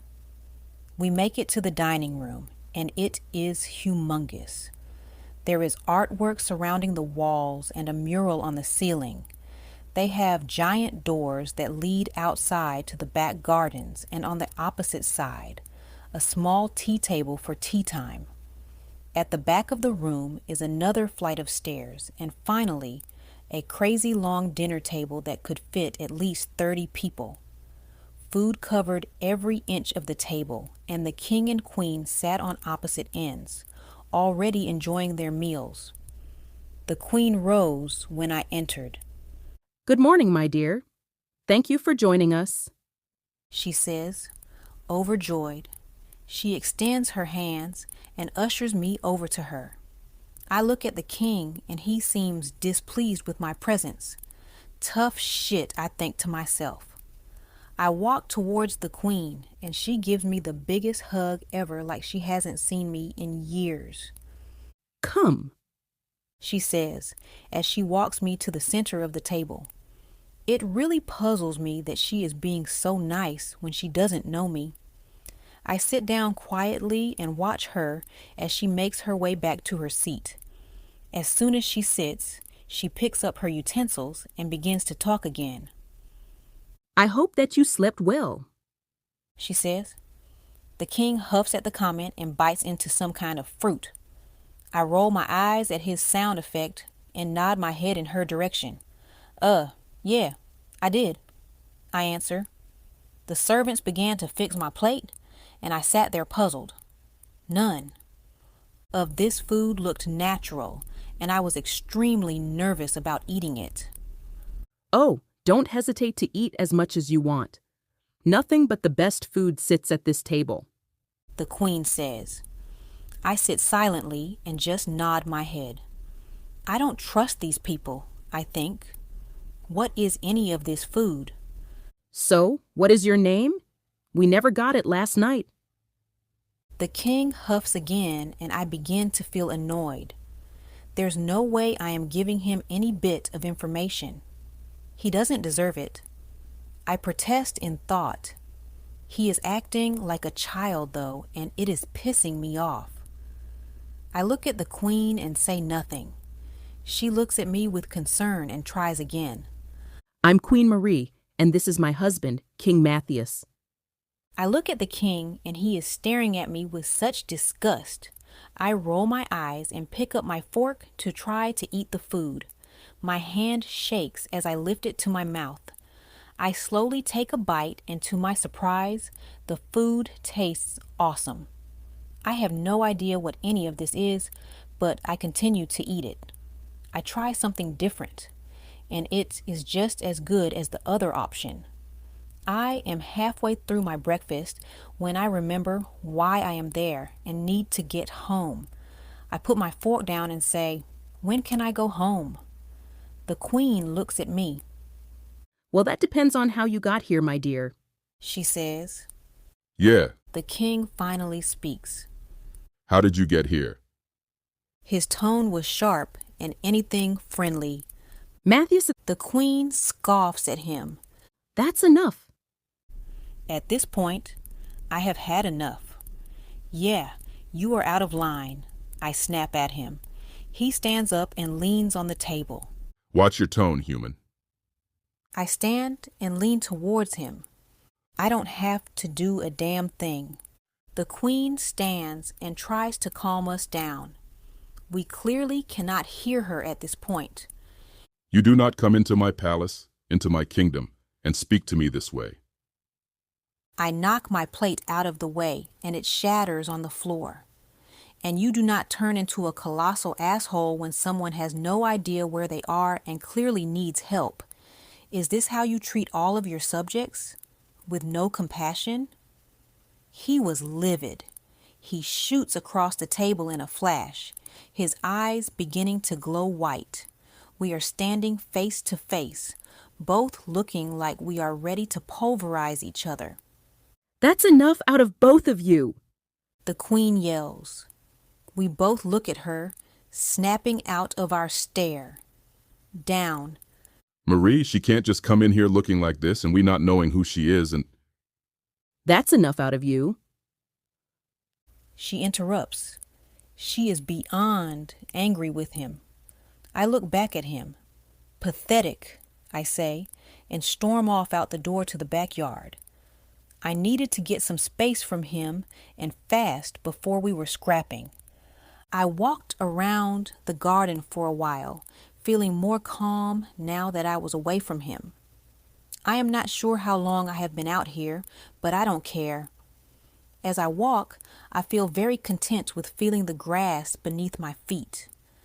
I reach the center of the garden and become surrounded by flowers and a fountain. I sit on the ground and lay back, just wanting to feel the breeze and forget everything around me. Without even realizing it, I fall asleep to the sounds of nature. Sleeping soundly, I see a small flame glowing in the distance. "Hello?" I say. I must be dreaming. I am surrounded by nothing but darkness and this small flame. I walk towards the flame and it starts to call out to me. I stare at it. The flame looks so calming and pretty. I reach for it, and as soon as I touch it, I am whizzed to a different area. There is nothing but homes and wildlife around me. It looks beautiful until it flashes, and I see everything on fire. Once again, I am standing before chaos. People are running and screaming. I watch as a building crashes onto the people around me and tears form in my eyes. A sinister laugh snaps me back, and I turn to see the dark figure destroying everything in its path. The figure is forming, and I see that it's a woman. She is floating up high, and within a blink of an eye, she is floating in front of me. Her red eyes are piercing my soul. I try to speak, but no words come out. I cover my mouth in terror. I don't know what she is going to do to me. She smiles, the evilest smile I have ever seen, and says, "I am the end." I jumped up, scared out of my mind.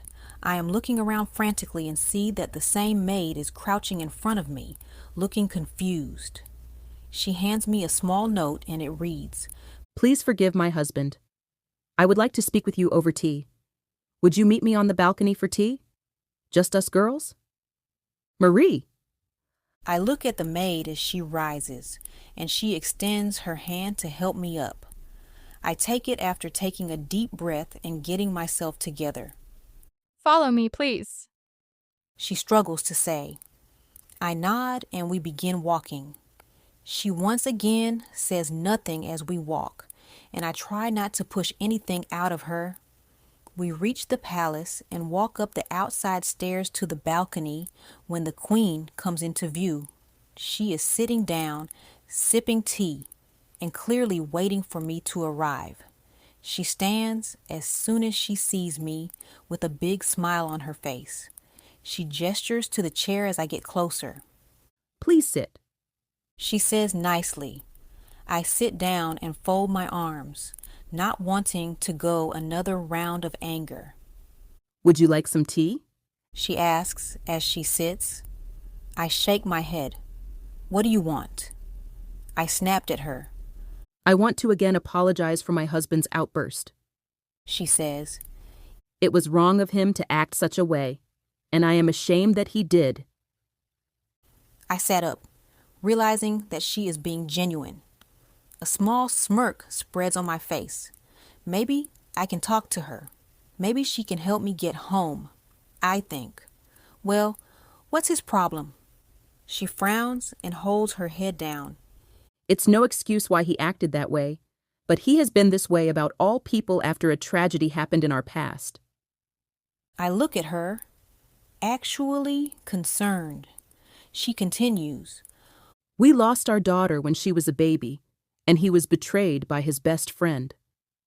My eyes go wide at her comment. I'm so sorry, I say. She shakes her head. It's all right. We are getting by the best way we can, but I can say it is different. Things are not the same since she disappeared. I can see tears forming in her eyes, and she wipes them away. I didn't want to pry, so I tried to help by changing the subject. So, what is this place? She gathers herself and smiles again. This is Xanyic, a world apart from your world. Here, we have many races and species as our loyal subjects. I pour myself a cup of tea as I listen. This world is located not too far from your planet Earth. My face expression looks shocked when she says this. How did you know I was from Earth? I ask. She chuckles. Well, for one, the way you dress is nothing like here. 2, from first sight, I can tell you are human. And 3, I am an empath, as well as having a gift of knowing. I smile. Cool, I say, before taking a sip of tea. This is really good, by the way. Thank you, she says. Do you remember when we met the night before, and you saw me using my powers? I nod my head as I remember it. Well, that was me using my powers. I saw that you were scared, and you had clearly been hurt before you arrived, so I wanted to make sure you were okay. Which reminds me. She places her hand on my black, swollen cheek, and her eyes begin to glow. The glowing symbols trail down her arm and reaches her hand. My cheek begins to feel warm, and I am instantly comforted by the feeling. I close my eyes and inhale a deep breath. After a breath, then 2, she removes her hand. There, that's better. I place my hand on my cheek. It doesn't hurt, and it doesn't feel swollen anymore. What did you do to me? I healed you, she says happily. This is another one of my powers. I smile at her. Thank you. She nods as she accepts my praise. Taking another sip of my tea, I think, I just might learn to like this lady. Chapter 8. Time goes by as the Queen and I talk about Xanyic history, its culture, and so on. After tea, she walked me around the palace explaining everything. I was actually intrigued by it all. She did ask me a few questions about myself, but did not pressure me with the really difficult questions, like how I got so bruised up or my family. I was able to tell her my name and where I am from. After a while, I had to ask her, "So when will I be able to go home, Your Majesty?" She stops walking. Well, again, I need to know how you got here. I nod my head and reach into my pocket, pulling out the device that brought me here. I stare at it for a moment, remembering Billy, or shall I say Miantu. I give it to her. It was given to me by a man named Miantu. Her eyes go wide at the name. My Antu gave you this? She asks, taking it. Yes. Wait, you know him? I asked, confused. My Antu was one of the best craftsmen I have ever seen, she claims. It made sense, seeing how the dagger he had were beyond awesome. We all thought he was dead after the battle all those years ago. Well, I guess not, because he is alive and well, I say. Well, I hope he is still alive, I mutter. She looks at me with a strange look on my face. What makes you say that? She asks. I explained to her the situation on how I got here, and then she understood. Ah, she says. He is always looking out for people. I smiled at her and nodded. Well, no worries. We will try to find him and bring him home, she proclaims. But I do want to let you know that it might be a while before we can send you home. I pause a beat. Why? I ask. She looks at the button and back at me with a sad look on her face.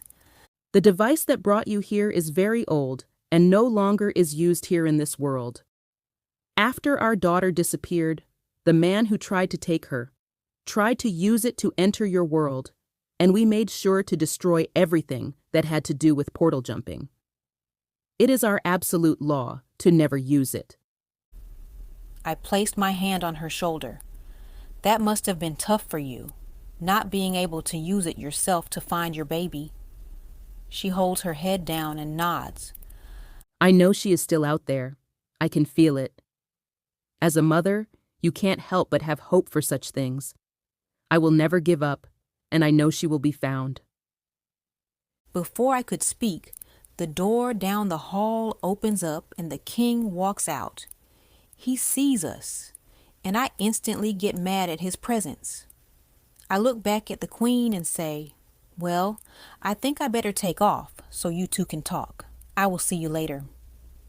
I walk away before she can even speak. I make it around the corner and exhaled a huge breath, not knowing I was holding it. I don't know why this man makes my blood boil so much. I think I got to get a hold of myself.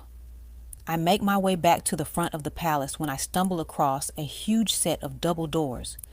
Curiosity gets me, and I go to open the door. It opens without a problem, and I see mountains of books. It's a library. My mouth drops to the floor as I walk further inside. This is incredible, I say aloud. My voice echoes throughout the room. Then the doors open up and the king enters the room.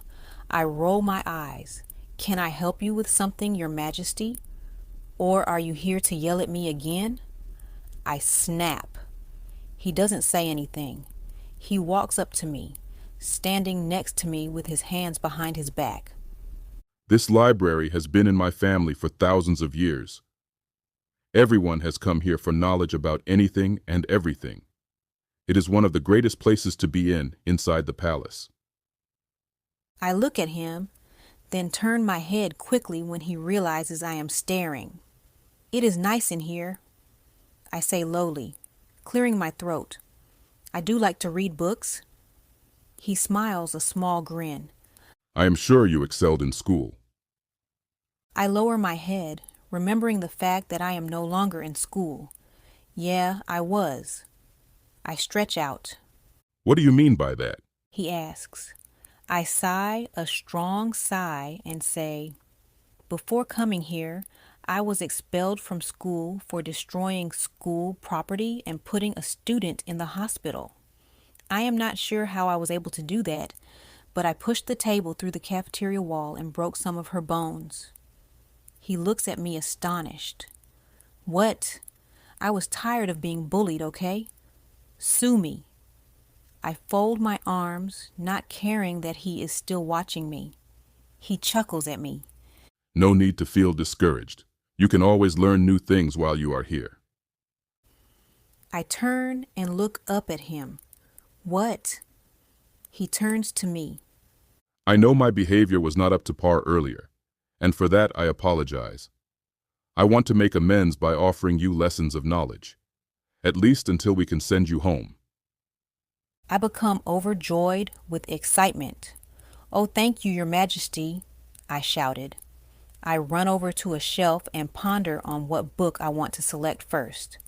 I found one on the nation's language. I was surprised that I selected this book.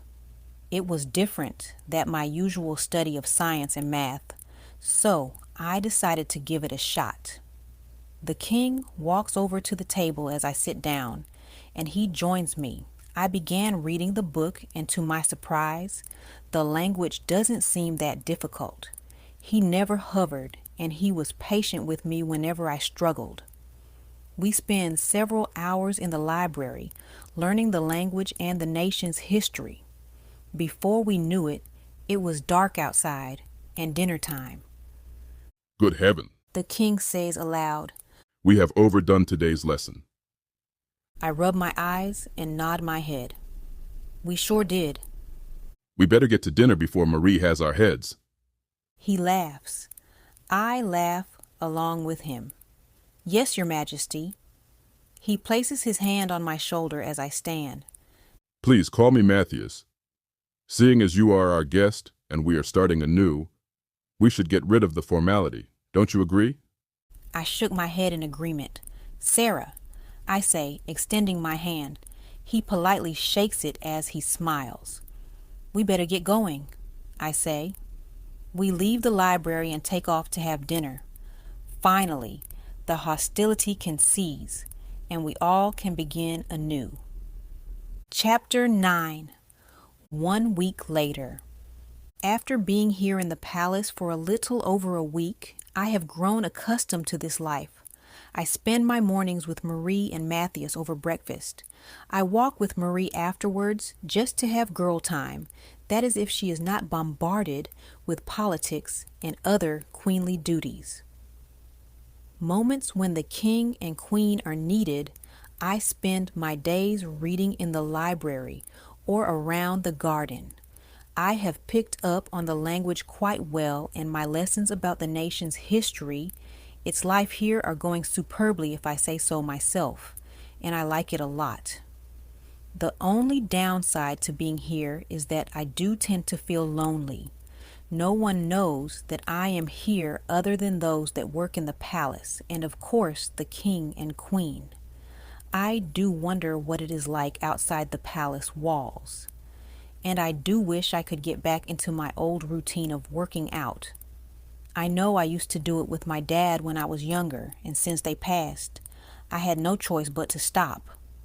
Now that I am free from my fake family, I can focus on me. At this moment, I am in the library with Matthias, hard at work studying. I see that it is a little bit past noon, and I am bored. I really want to get out and train, so I look up from my book and ask in Zuleza, "Do you have an area where I could train?" Matthias looks up from his book. You said that quite well. He smiles. And yes, we do. On the west side of the palace, there is a place where we train the soldiers and another area where I personally train. I close my book with excitement. Oh, please, can we go? I am in desperate need to get out for a bit. He chuckles at my enthusiasm and nods his head in agreement. I jumped out of my seat. Give me 5 minutes to change, and I will meet you in the backyard. Okay then. He says, laughing. I dash out of the room and try to make my way to my room as fast as I can. I seriously need to run faster, I think to myself, and the next thing I know, I am shot up the stairs and down the hall. I screech to a halt when I reach my door. Whoa, I say, shocked that it happened again. At least I didn't run into the door this time. I make my way into my room and change clothes. Marie was nice enough to get someone to make me some clothes. Wearing the native attire feels awesome. I choose to wear the customary native training clothes, which consists of brown shorts, a brown crop top, beads that form the waist, and straps that wrap around my arm with the nation's feather attached to it. I look like a Native American with this on, but I rock this outfit. I tie my hair in a low ponytail and make my way to the backyard. I get there with ease, and Marie and Matthias are waiting for me. "Hi, Marie," I say as I approach them.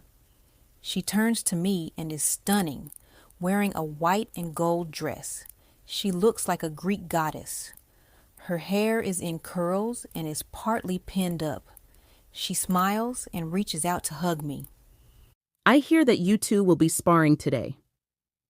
I nod my head and switch to Zulise. I am so excited about doing it. She smiles and switches languages as well. Your Zulise has come along tremendously. You sound like a native. Thank you, I say.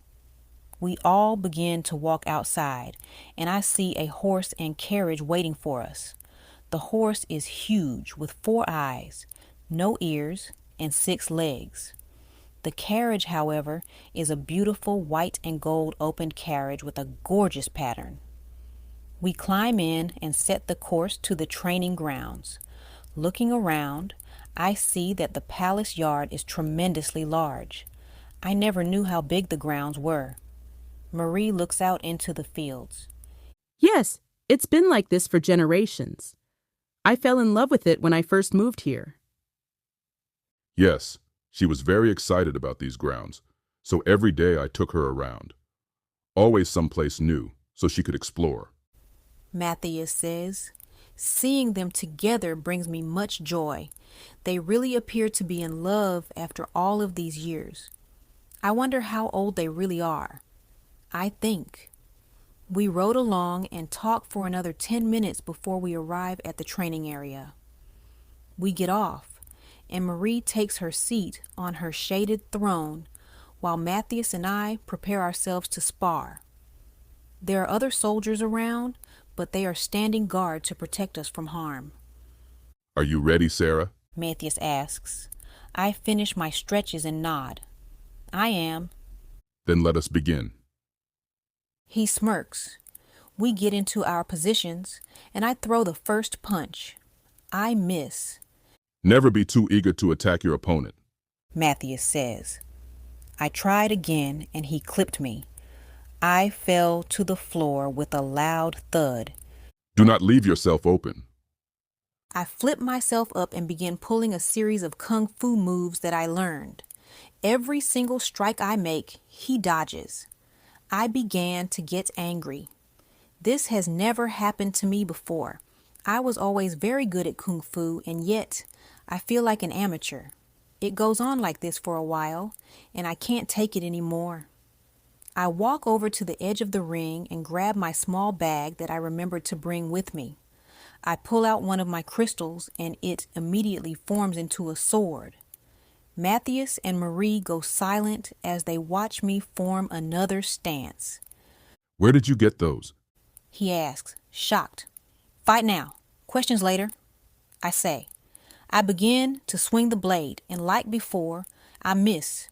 My rage starts to grow as I continue to miss. Matthias seems distracted, so to end it, he makes a quick move that I have never seen before to put me on my behind. I couldn't take it anymore. My anger is at its peak, and I begin to feel the same powerful energy I felt back on Earth. I stand back up and close my eyes. I take deep breaths trying to calm my mind. After the 5th breath, I didn't feel like myself. I felt different. I opened my eyes, and as if my body had a mind of its own, I lunged forward, and within a blink of an eye, I am moving fast. Matthias sees the change in me and retaliates by using his powerful strength. My swords begin to glow bright, and I manage to nick him in the shoulder. He grabs hold of my arms trying to stop me, but I try to pry him off. Sarah, calm down. He yells, but I cannot control myself. I release the swords and try to punch him, but he catches the powerful blow, and the wave sends me flying back. I land on my back, and I am knocked out. I woke up and I found myself in bed. I feel weak and lightheaded. I try to sit up, but my body rejects the movement. How did I get in my room? I think to myself. I try to sit up again, and Marie sits down beside me and says, No, no, no. Stay down. Your body has been through a lot, and you need to rest. What happened to me?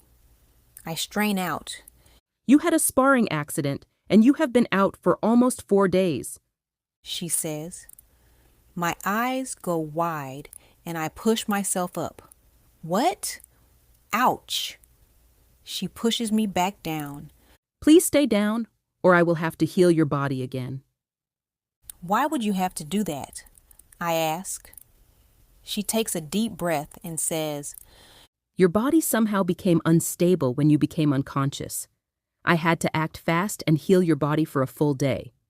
She pauses before continuing, looking puzzled. Did you know you have powers? I shake my head. No, I just found out. I honestly don't know what I have. She makes a face, but quickly fixes it. Rest now. All will be better when you heal. I relax and close my eyes, drifting back off to sleep.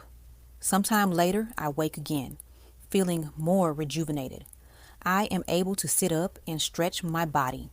I climb out of bed and make my way to the bathroom to clean myself up and dress.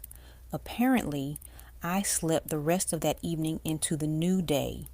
I quickly shower and dress in some of my regular clothes, a tank top and shorts with sneakers. I let my hair down, loving how it looks despite me always struggling with it. I quickly combed through it and made my way downstairs for breakfast. I arrive at a steady pace, and Matthias and Marie are appalled to see me awake. Sarah! Marie exclaims.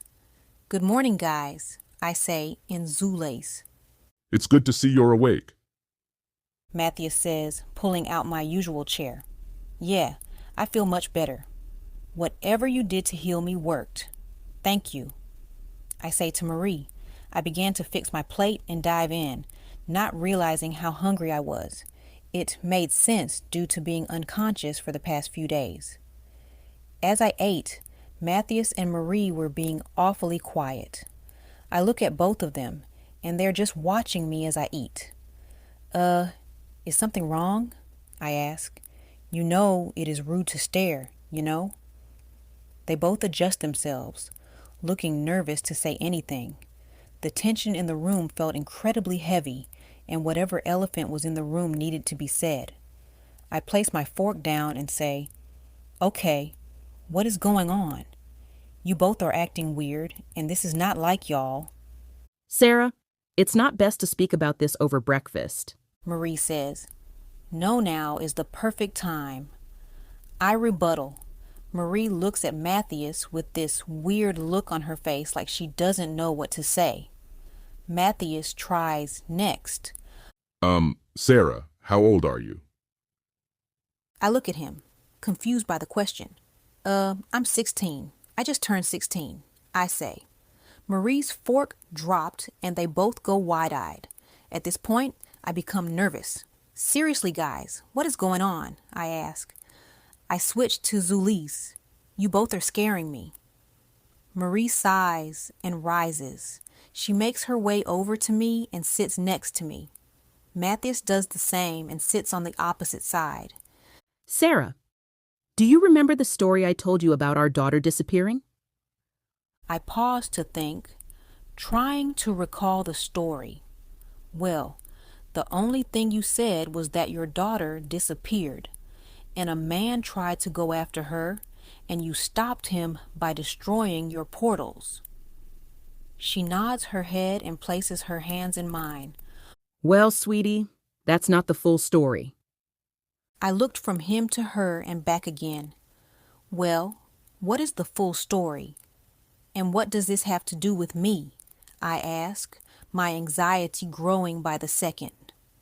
Matthias? Do you want to explain? Marie asks him. Matthias looks at me with a sad look on his face. He looks like he is on the verge of tears. Well, our daughter had just been born when we were under attack. It turns out that the enemy that was attacking us was none other than my best friend, Xanyic. He wanted her powers to take over our world and yours. We tried to protect her as best we could. Marie was still recovering, but she risked it by putting the baby down with a protection spell and came to my defense. The floor beneath us began to cave in, and that was the moment the baby disappeared. We watched her disappear. We wanted to go find her, but we didn't want to risk him finding her, and with the protection spell in place, it would be hard to detect her. So, we made the most difficult decision of our lives, to destroy all portal devices, and hope that she would be safe until we could find her. He paused and inhaled. That was 16 years ago. I pondered over everything he said, and it dawned on me what he was insinuating. You're saying that You're our daughter, Xanyic. Chapter 10. My entire world has shattered. I am falling into a sea of emotions after hearing the words, "You're our daughter, Xanyic." I'm their daughter? I'm a princess? A million questions formed in my head. All of it was hard to process. As much as I wanted to speak, I couldn't form the words. I was so choked up that all I could do was breathe. Sarah, please say something. Marie says. I stand on my feet, not even bothered by the thud of the chair falling over. They both stand and continue to stare at me. You can see across their faces that they are holding their breath, waiting for me to say something. But I am so far gone, I have nothing to say. I need time to think about this. Without another word, I walk away. I can feel their eyes on me as I leave the room, but I am too bothered by this to turn around. I make my way to my room, trying to contain my tears as they start to fill up my eyes. I make it to my room in a rush and close the door. Finally, alone, I sank onto the floor and I began to cry.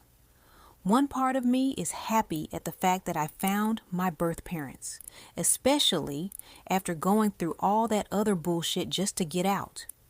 The other part of me was frustrated and sad. How could I be a princess? I'm a nobody, and no one cares about me, I think. I sit and really wonder why they didn't look for me. If they did, why didn't they look harder? I couldn't think straight. Am I supposed to really believe that they are my parents? What am I going to do?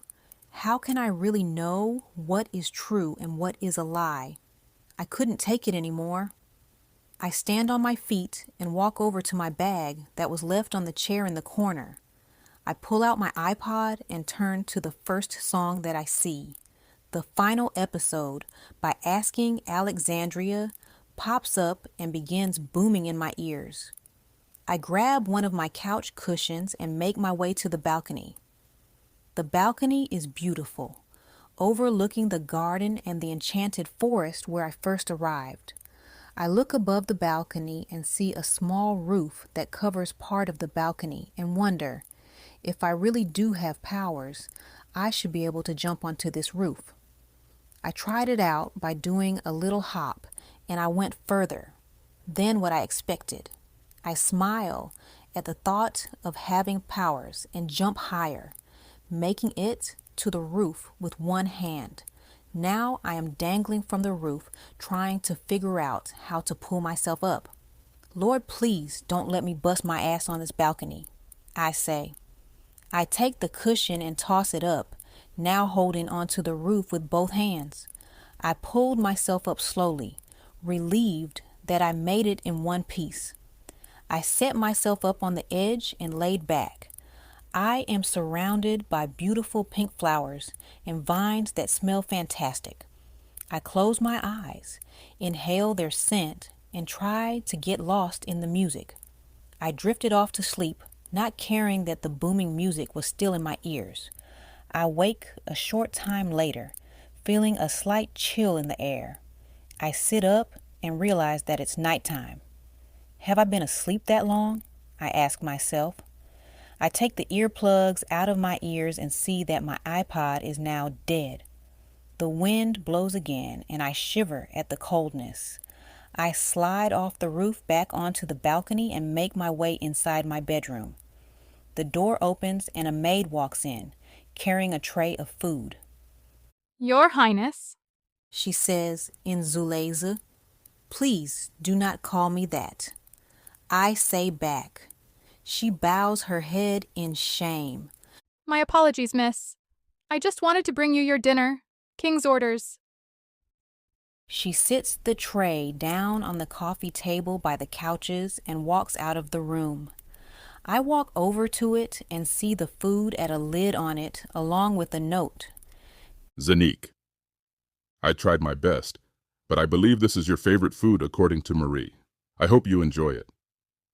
Love it, Dad. You gotta be kidding me, I think. Did he really just call me Xanyic? Did he really just call himself Dad? I was livid. How dare he say such things? My name is Sarah, and I had a dad. He had no right.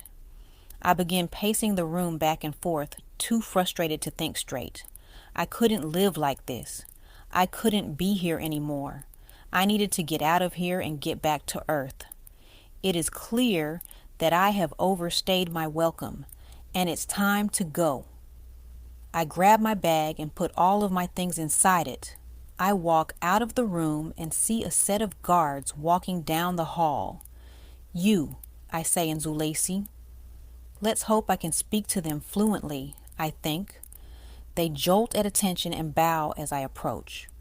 One of the guards that looked like a fish said, Yes, Princess. How may we be of service? I eyed them both and said, "Please don't call me that. Where is the king and queen?" They both looked at each other at my comment.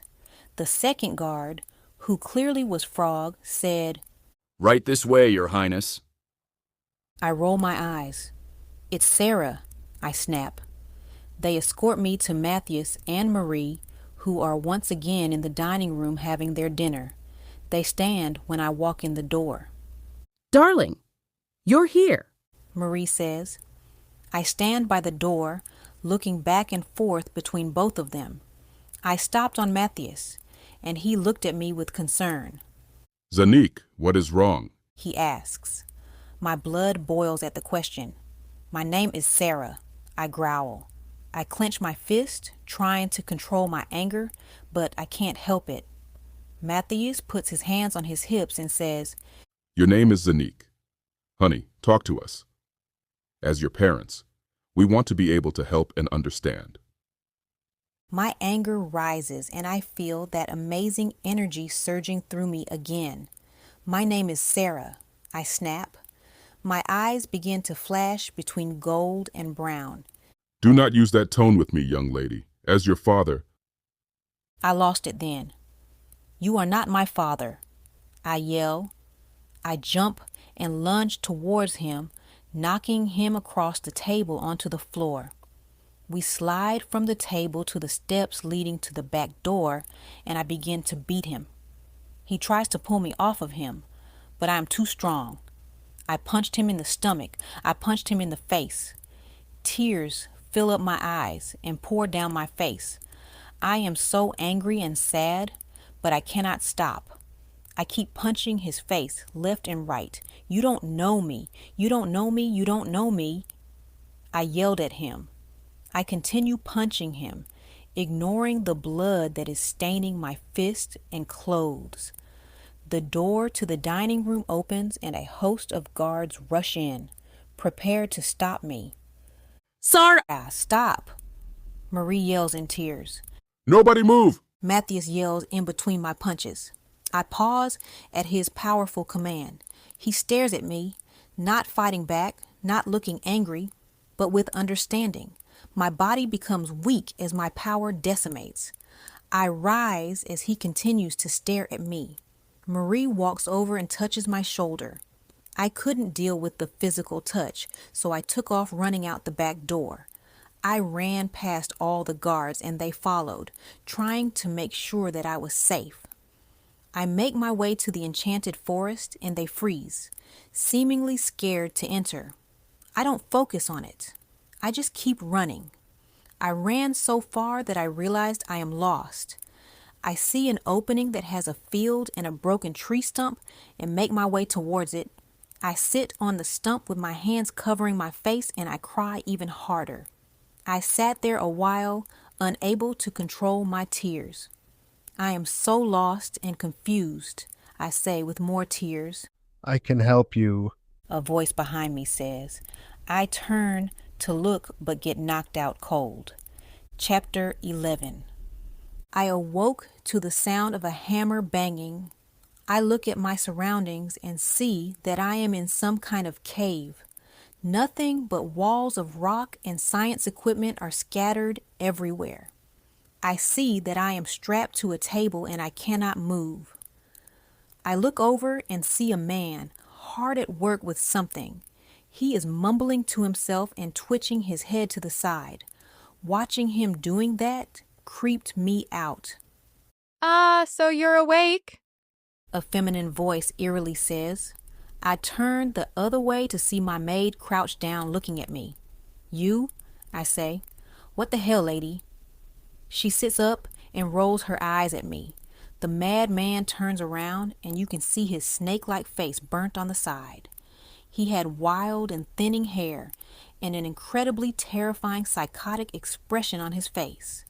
He sees that I am awake and claps his hands with excitement. She is awake, he says, twitching with every word. He walks towards me, still twitching and hungry for revenge. You can tell by his eyes that he is out for blood. Your Highness, he says, bowing to me. It is an honor to be in your presence. I am Xanyic. Lord Xanyic, actually, the maid says. And I am Enola, soon to be Queen of Zanzuli. Quiet, woman, Xanyic yells. She kneels before him and apologizes. Why the fuck do y'all have me tied up? I yell. Because, my dear, I want your powers. I want to destroy everything your father holds dear. He says, looking at me like he is ready to slice my throat. And I'm going to do that by making you destroy his world. Then I'll destroy your world with your powers. The universe will be mine. Why would you want to do such a terrible thing? What did Matthias ever do to you to be this way? He stole everything from me. The love of my life, power, my face. He growls, pointing to his face. I was in love with your mother until he came along and she saw nothing but him. I roll my eyes at him. So all of this is because of a woman? Dude, you gotta be desperate or something to go through all of this, I say. I am not desperate, he yells. I was a brilliant scientist when I was younger. This is how I met your father. He broke Zanzulian rule and came to Earth knowing that it was forbidden. He met me at my lab. We became friends over time. He believed in me and my work, so he brought me back with him. I eventually met your mother. She was impressed with my work, and she hung around more often, until that wretched Matthias showed his face. From that point on, she was all about him. Oh, how I wish I could shed a tear for you. But being salty over a girl doesn't mean destroy the world, dumbass. I snap. He walks over to his desk and pulls out a syringe. What the hell is that? I ask. With this formula mixed with pure Xanzilian blood and the blood of the deities, I will be able to control you, and you will do my bidding. He says, giving me a creepy grin. Like hell I will, I yell. I tried to free myself, but I was too weak to wiggle myself free. He injects the syringe into me and a painful feeling in my chest starts to form. I begin to shake, unable to control anything. Xanyic leans down and places his hand on my head. Now, I am going to leave you here until you are ready for me to perform the forbidden possession spell on you. Soon we will visit your father. Matthias stirs as the doctor looks at his wounds. Your Majesty needs plenty of rest. Let's be glad the princess did not break any bones. The doctor says, I thank you, Doctor. I will do that. Marie walks over from the door and sits by his side. How are you, honey? She got you pretty good. Marie asks. Matthias looks at Marie and grabs her hand. I am fine, but I am worried about Xanyic. I should be ashamed of myself for pushing her so far. I was so happy we got our little girl back that I wasn't thinking clearly. Marie shakes her head. My love, we both were happy about having her back after all these years. Anyone would be. She may be upset and confused right now, but she will come around. Matthias sighs and looks around. I should lay down for a bit. Will you summon me when she returns? We all need to sit down and talk. Marie nods her head. Sure, honey. Rest well, okay? Matthias kisses her gently and stands. With guards in tow, Matthias walks away and out of the room. Marie looked around and noticed that it was getting late, and Sarah hadn't returned to the palace yet. She called a guard over and said, The princess went out back earlier and has not returned. See that she is all right and protected. He stood at attention and nodded his head in agreement. He walked off without a word, and she sat back down, pondering if Sarah was okay. I wake to find myself still strapped down on the table. This psycho kept me here all night, I say. Hello, get me out of this thing. Xanyic walks over sipping his coffee and stares at me. Good morning, Your Highness. I hope you rested well and are ready for another dosage of my serum. I try to free myself from the restraints, but I don't even move an inch. Dude, seriously, let me go, I say. He shakes his head and places his cup on the counter. No can do. I will have my revenge. Tonight, during the blood moon, I will have it. Blood moon? I think to myself. You will see, he says, as he grabs the syringe on the counter. He injects it into me without hesitation, and I begin to feel hazed and woozy. What are you doing to me? I mumble. I slip off into a deep sleep when he injects another into me. As I sleep, I feel the presence of evil within me. The feeling builds and builds, and I feel myself slipping into the unknown. My eyes open, and I am shaking all over. I notice that my clothes have changed, and I am wearing some kind of black leather bralette with a huge black and red stone necklace with black beading around it and black leather pants. I also have matching stone bracelets and black shoes. My restraints are off me, and I begin to float in the air. I look over and see Xanyic chanting some kind of spell from a book. Swirls of red and black flames circle around me. Above me, there is a skylight. It is nighttime, and I see the blood moon beginning to rise. I start shaking faster, unable to speak. My eyes start to roll in the back of my head. My arms are now turning a bluish black color, and red streaks of lightning are forming around it. The red energy is now spreading along with the change of color. I shrieked loudly, unable to take the pain. I squeeze my eyes shut as the pain rises, and then it just stops. Yes, yes. Xanyic yells with excitement. It has worked, she has turned, revenge is mine. I float down and land on my feet. Xanyic walks over to me and looks me over. He sees that my eyes are changing from gold to blood red, and he smiles. Xanyic, He asks. I am the end. I say, smiling like the epitome of true evil. Great. She has changed successfully. Can we go now? Enola asks, annoyed. And why are you so attentive to her? I am your queen. He walks up to her and slaps her across the face. watch your tone. She is a vital part of us getting what we want, so I must be vigilant. She lowers her head and nods. Hold your head up, He says. a queen never bows. She smiles and kisses his cheek. You're so good to me. He returns the smile and focuses back on me. Now that you both are done being gross, shall we proceed? I ask. My voice no longer sounds like mine. It sounds like multiple eerie voices speaking at once. My body doesn't feel like mine. It is as if I am a visitor in my own body. Xanyic walks back up to me and grabs my shoulders. I want you to destroy the palace and kill Matthias. Then we can go about taking over Earth, then the universe. My red lightning flashes quickly at the thought of my mission.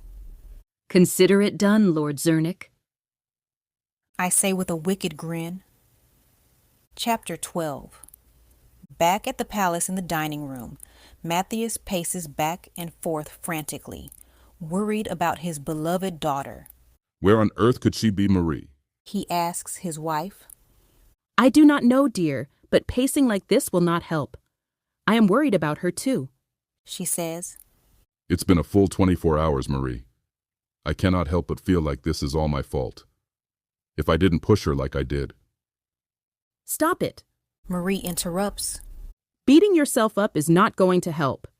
We have search parties out looking for her. She couldn't have gotten far.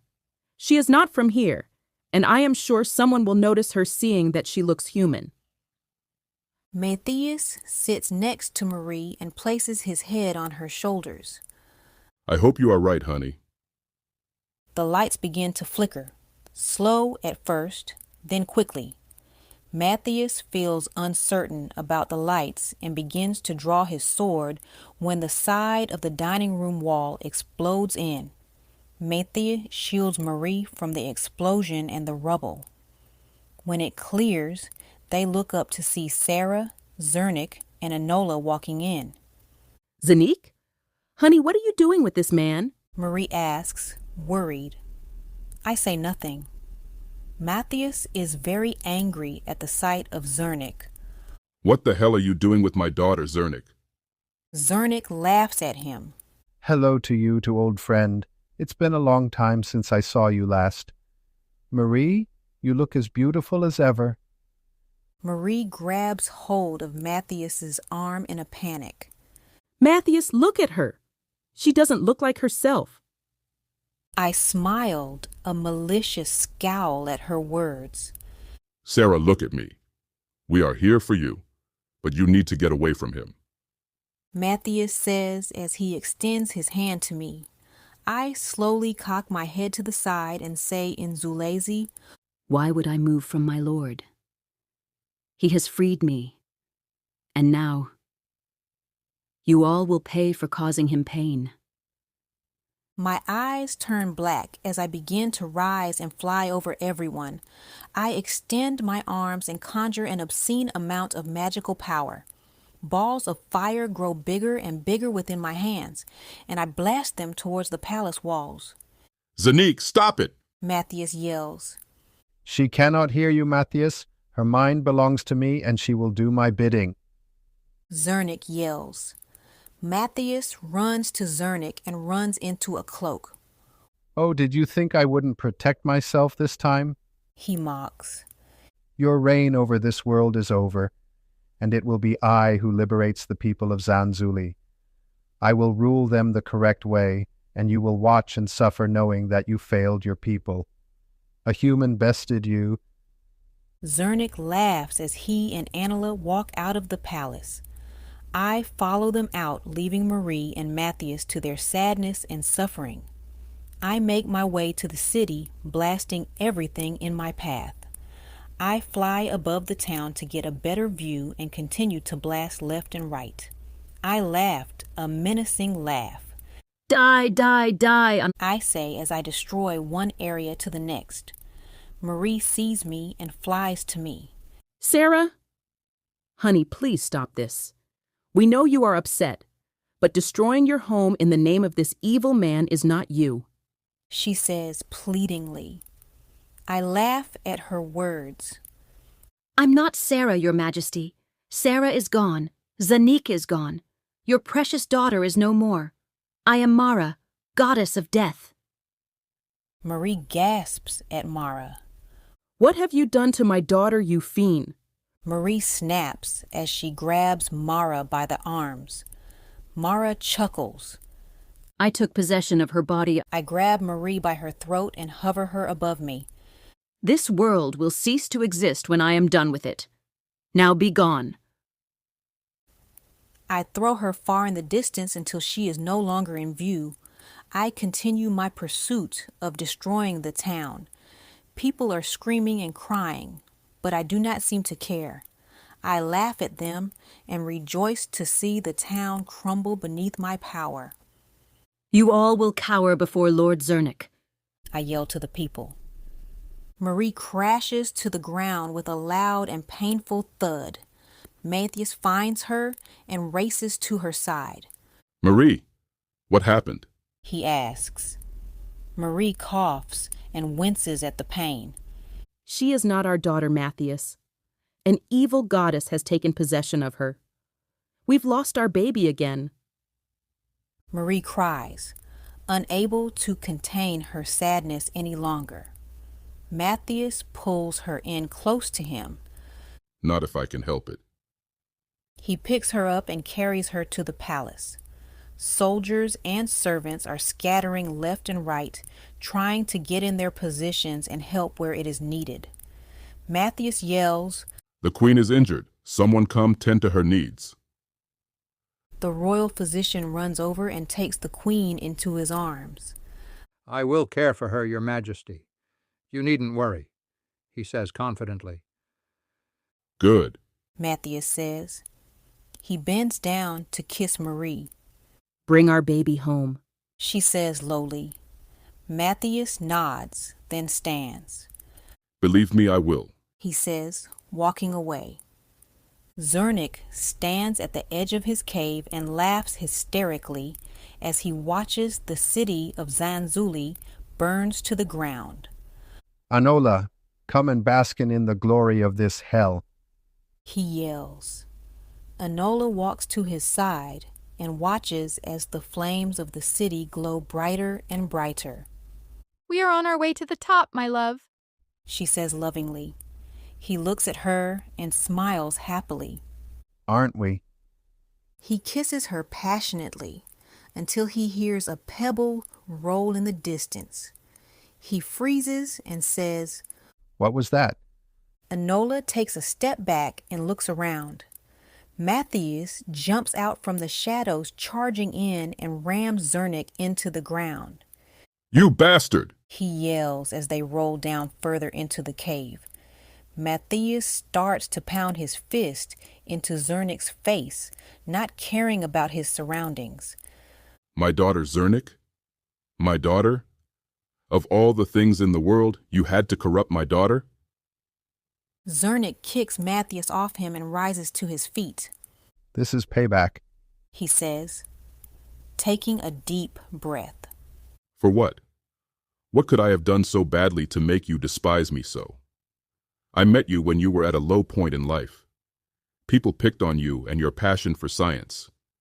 I understood it, brought you to my home, knowing it was forbidden for us to be communicating. I believed in you, and you just go and betray me? Xanyic wipes blood from his lip. Payback for stealing the one thing I wanted. Because of you, I couldn't be truly happy. Matthias looks at him confused. What did I take from you? He asks. Marie! Xanyic yells. She saw me first when I first arrived and was interested in my work. Only after she sees you, she ends up forgetting about me. Enola walks up to Xanyic. But you have me now, my lord, she says. Xanyic pushes her out of the way. Stop it! Just stop, woman! This is not about you. This is about my revenge. Know your place. Enola slaps him hard across the face. I am sick of you talking to me this way. That woman is in the past. Let it go. I will never let it go. He yells at her. If I have to be second, then I am gone. I am supposed to be your number one. Enola snaps. Xanyic rolls his eyes. I don't need you. I have all the power now. Xanyic does a loud whistle and I instantly hear it. In a flash, I go from the city to the cave and grab hold of Matthias and Anela's neck. Mara, be a dear and finish these two off, Xanyic says as he walks off. With pleasure, I say. I look at Enola, not even caring that she is there. I toss her across the room and she crashes into the wall and falls to the floor unconscious. Sarah. Matthias strains to say. Don't let them win. You're stronger inside than they will ever be. Your family loves you, and we are sorry. Mara laughs ominously. She's no longer here. I conjured a dagger into my hand and stab Matthias in the stomach. He yells out in pain, and I stab him again. His shrieks causes me to smile, and I toss him outside the cave. He rolls to the edge and falls down the mountain. I watched as he tried to stop himself from falling further, but I whispered an enchantment to cause him to miss everything in his reach. He lands to the bottom with a loud thud. I extend my hand and cast a gravity spell. Matthias then lays flat on his back, grunting and unable to stand. I watch as he sinks deeper and deeper into the ground. I guess it's time for me to end this, I say aloud to myself. Catching up to Matthias at the bottom of the hill, I say to him, You know what? I magically raise him up in midair, not allowing him to move. Your daughter was very easy to take possession of. And now that I have her power, I am going to enjoy watching you die, and knowing that the only face you are going to see is hers. Matthias closes his eyes as I laugh at his downfall. He sheds a final tear, knowing that this is the end. Chapter 13. As I am sitting in this dark, ominous void, I watch as Mara takes control of me and destroys everything that I have come to love. Let me out of here. Do not hurt my family, I yell to her, but it is hopeless. I am trapped within myself and can only watch as everything comes to an end. Buildings are being destroyed, people are suffering, and there is nothing I can do about it. Worst of all, she is trying to kill my family. I curl into a ball and begin to cry my eyes out. Why is this happening to me? I ask myself.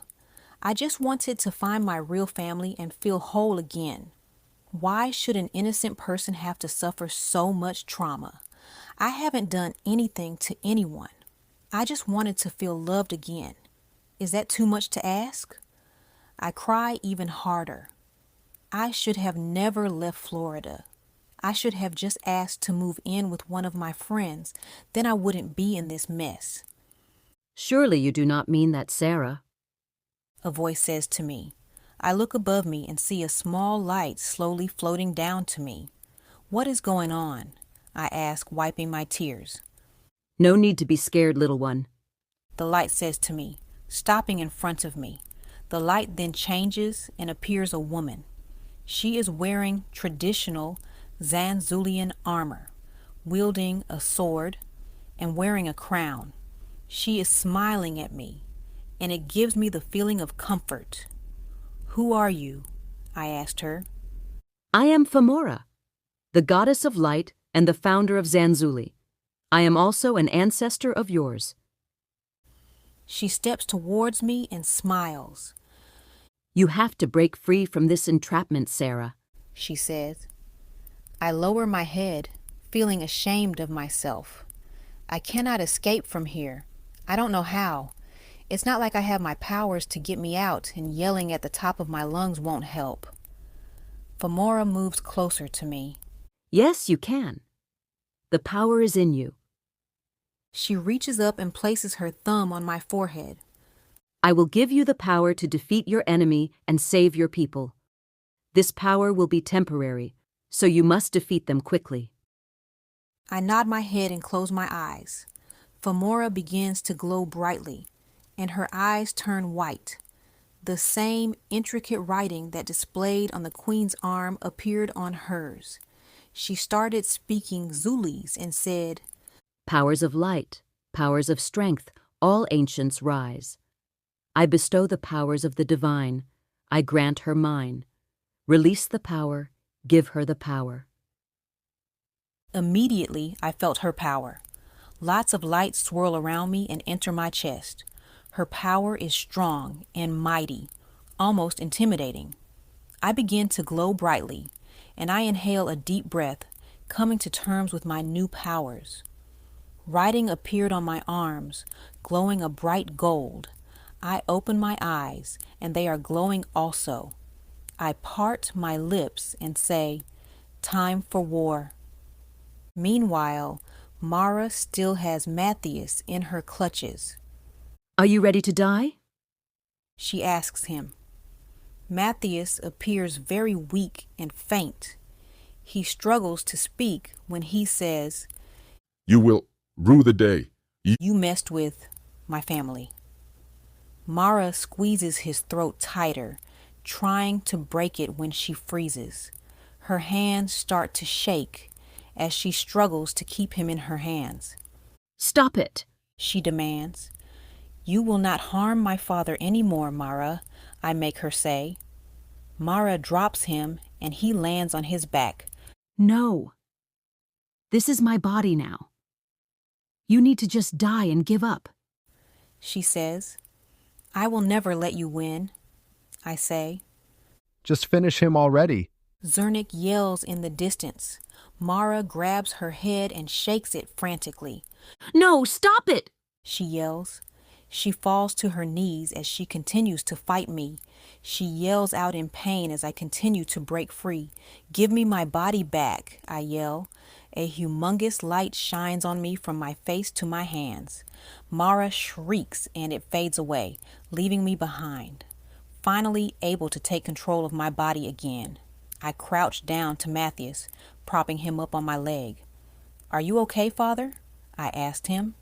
He coughs and blood shoots out. I'm fine.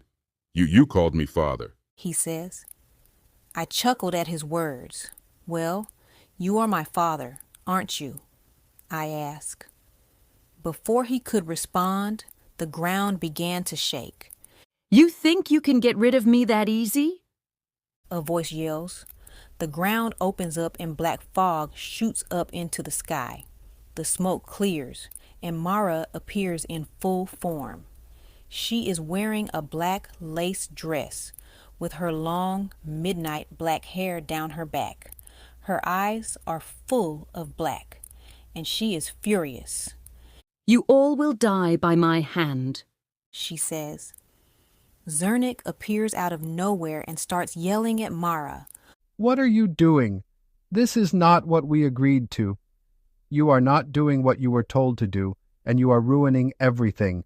Finish the job He instantly gets cut off by Mara. She makes him hover in the air and thrusts him into the side of the mountain and impale him in the stomach with a long metal pole. You don't get to go around barking orders. You do not run me. I run you. She snaps back at him. She turns to face me and Matthias. I'll start with you two, she says, low and ominously. Over my dead body, I say to her. I prop Matthias on a nearby stump and I rise to my feet. You will not harm anyone ever again, not as long as I am here, I say to her. I extend my hands and conjure up my crystal swords. I enhance my power and my eyes glow a golden yellow. My arms and sword follow in a domino effect. My swords then surprise me by forming 3 small balls of golden fire in between the negative spaces. I take my stance, ready to defend my home. She laughs at me and conjures an army of monsters. Let's see if you can handle this, princess, she says to me. She points at me and her army begins their pursuit. I ready myself and say, let's dance. Chapter 14. I race towards the evil army, ready to fight. The first dead monster approaches me, and I slash through him with no problem. I zoom my way further into the crowd, and I slash left and right. I am blocking, kicking, and punching each monster that is in my path. Those who meet my blade disintegrate. I look at my fireballs in between my blades, and I think, maybe I can put these to use. I hit a fireball, and it flew across the way, hitting a monster. Cool, I say to myself. I use my speed and spin around in a circle, extending my blades and shooting fireballs in every direction. A huge portion of the army falls. I look around and still see a good amount of demons left, and I wonder, how am I supposed to defeat them all? I do not have much time left with these powers. I do not think too much about it and continue to fight. I switch my swords to my arm blades and begin to slash left and right. Maybe this way I can punch and slash at the same time, I say. Matthias is looking at me, amazed at my abilities, but he also sees that I am starting to struggle, being that there is so many demon soldiers. He takes a whistle that is around his neck. He blows it, and a giant spark shoots up in the air, signaling someone. Everyone notices it, and I take the opportunity to clear a path so that I can think for a moment. What am I going to do? I ask myself. Maybe I can help, a voice says behind me. I turn and I see the blue mist from the enchanted forest. Hutilli, what are you doing here? I asked her. Hello, Your Highness. I have come to help you in your quest. I look at her, concerned. How are you going to help me? You are a mist. She laughs at my words. I have brought help. I look over and see animals of all kinds charging towards the army. I smile, seeing that I finally have some help. I look back at her and she begins to change. In the blink of an eye, she goes from a mist to a young girl with wings and swords. She is wearing a white dress with no shoes. You're not the only one who can change, Your Majesty, she says as she starts to run into battle. I stare at her as she starts striking down the monsters, disappearing and reappearing in different areas. Suddenly, the ground starts to rumble again. I can hear yelling in the distance. I turn to see my father's army charging into battle, and I am amazed at the number of soldiers. Feeling relieved, I put one of my swords up. I look up and I see Mara, who is still floating in the air. It's time to end this, I say aloud. I conjure up a pair of wings and fly towards her. Mara, I yell, your destruction ends now.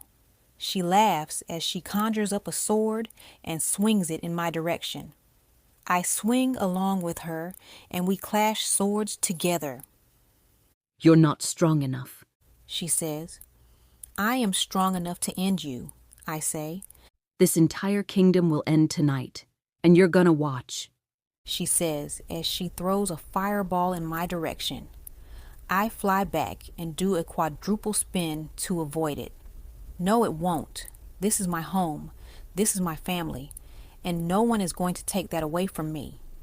I have come to love this place and its people. I will not hesitate to protect them.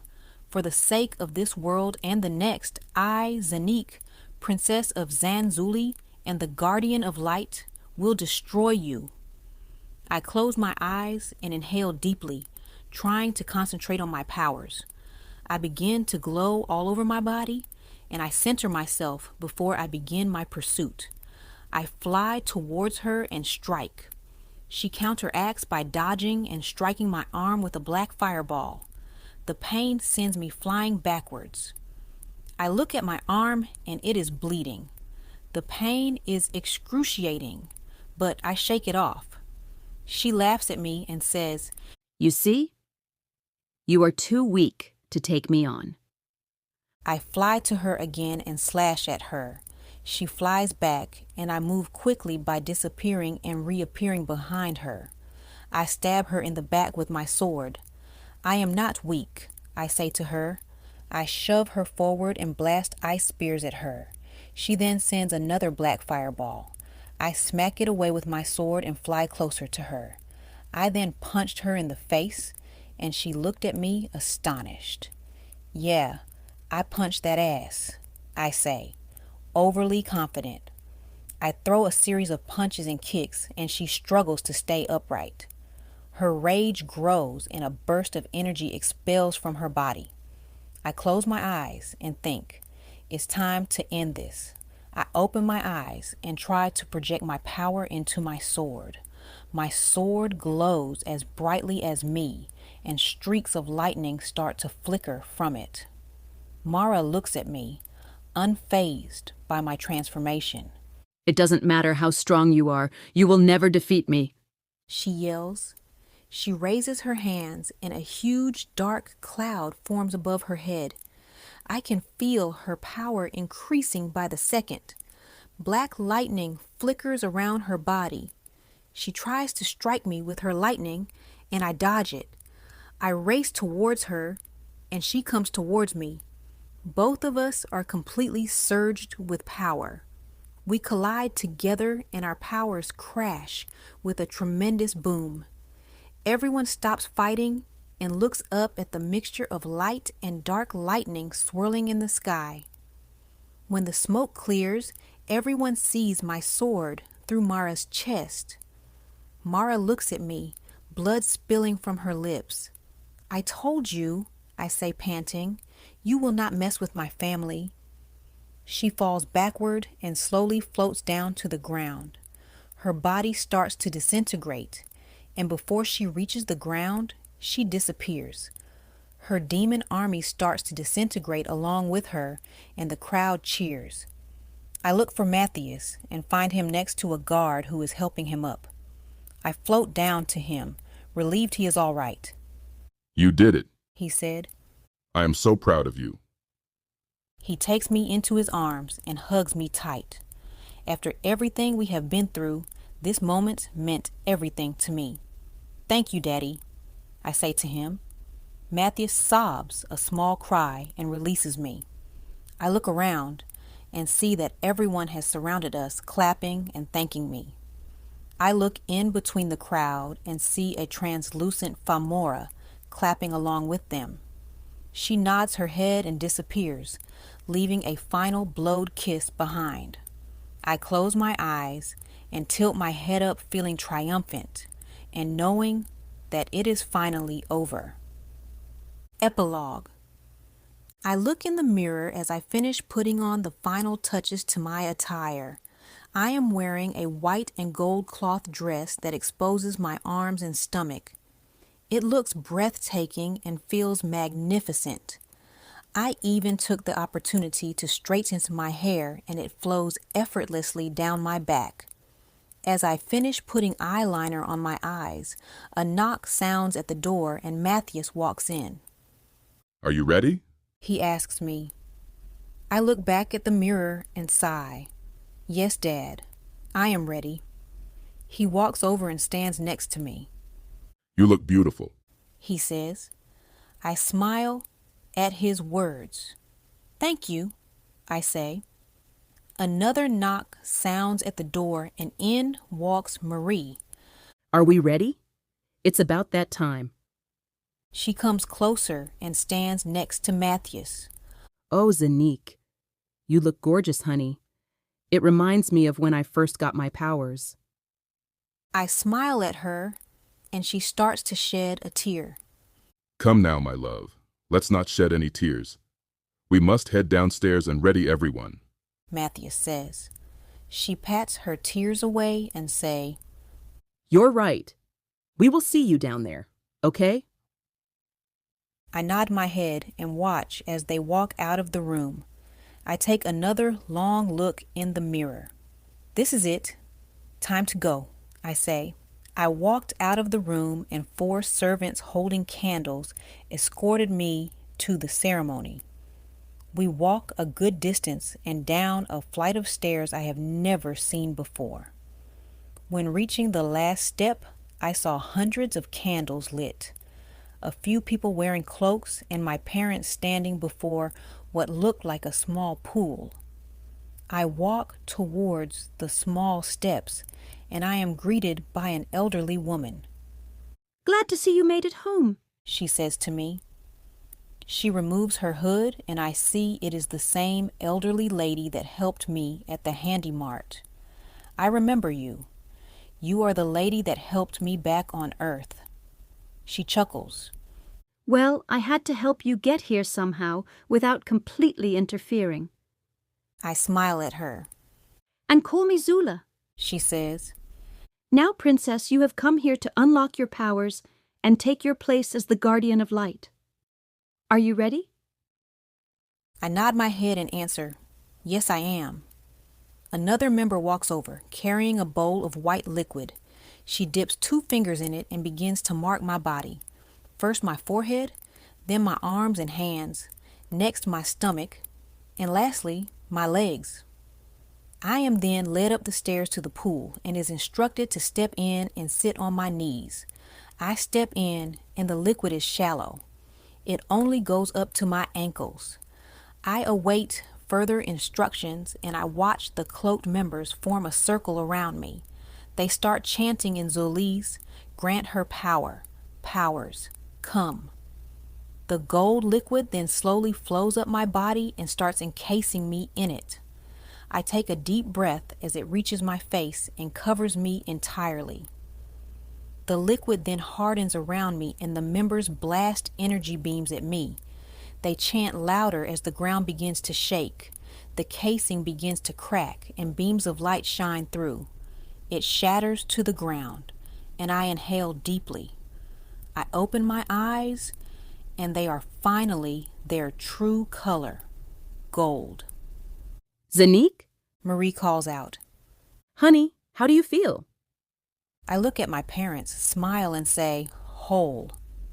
Zula walks over and stands before me holding a crown above my head.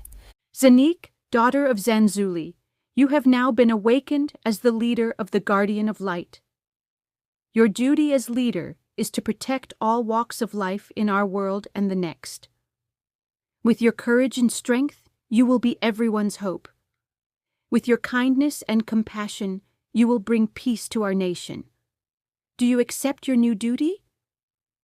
I smile and say, I do. She walks closer and places the crown on my head.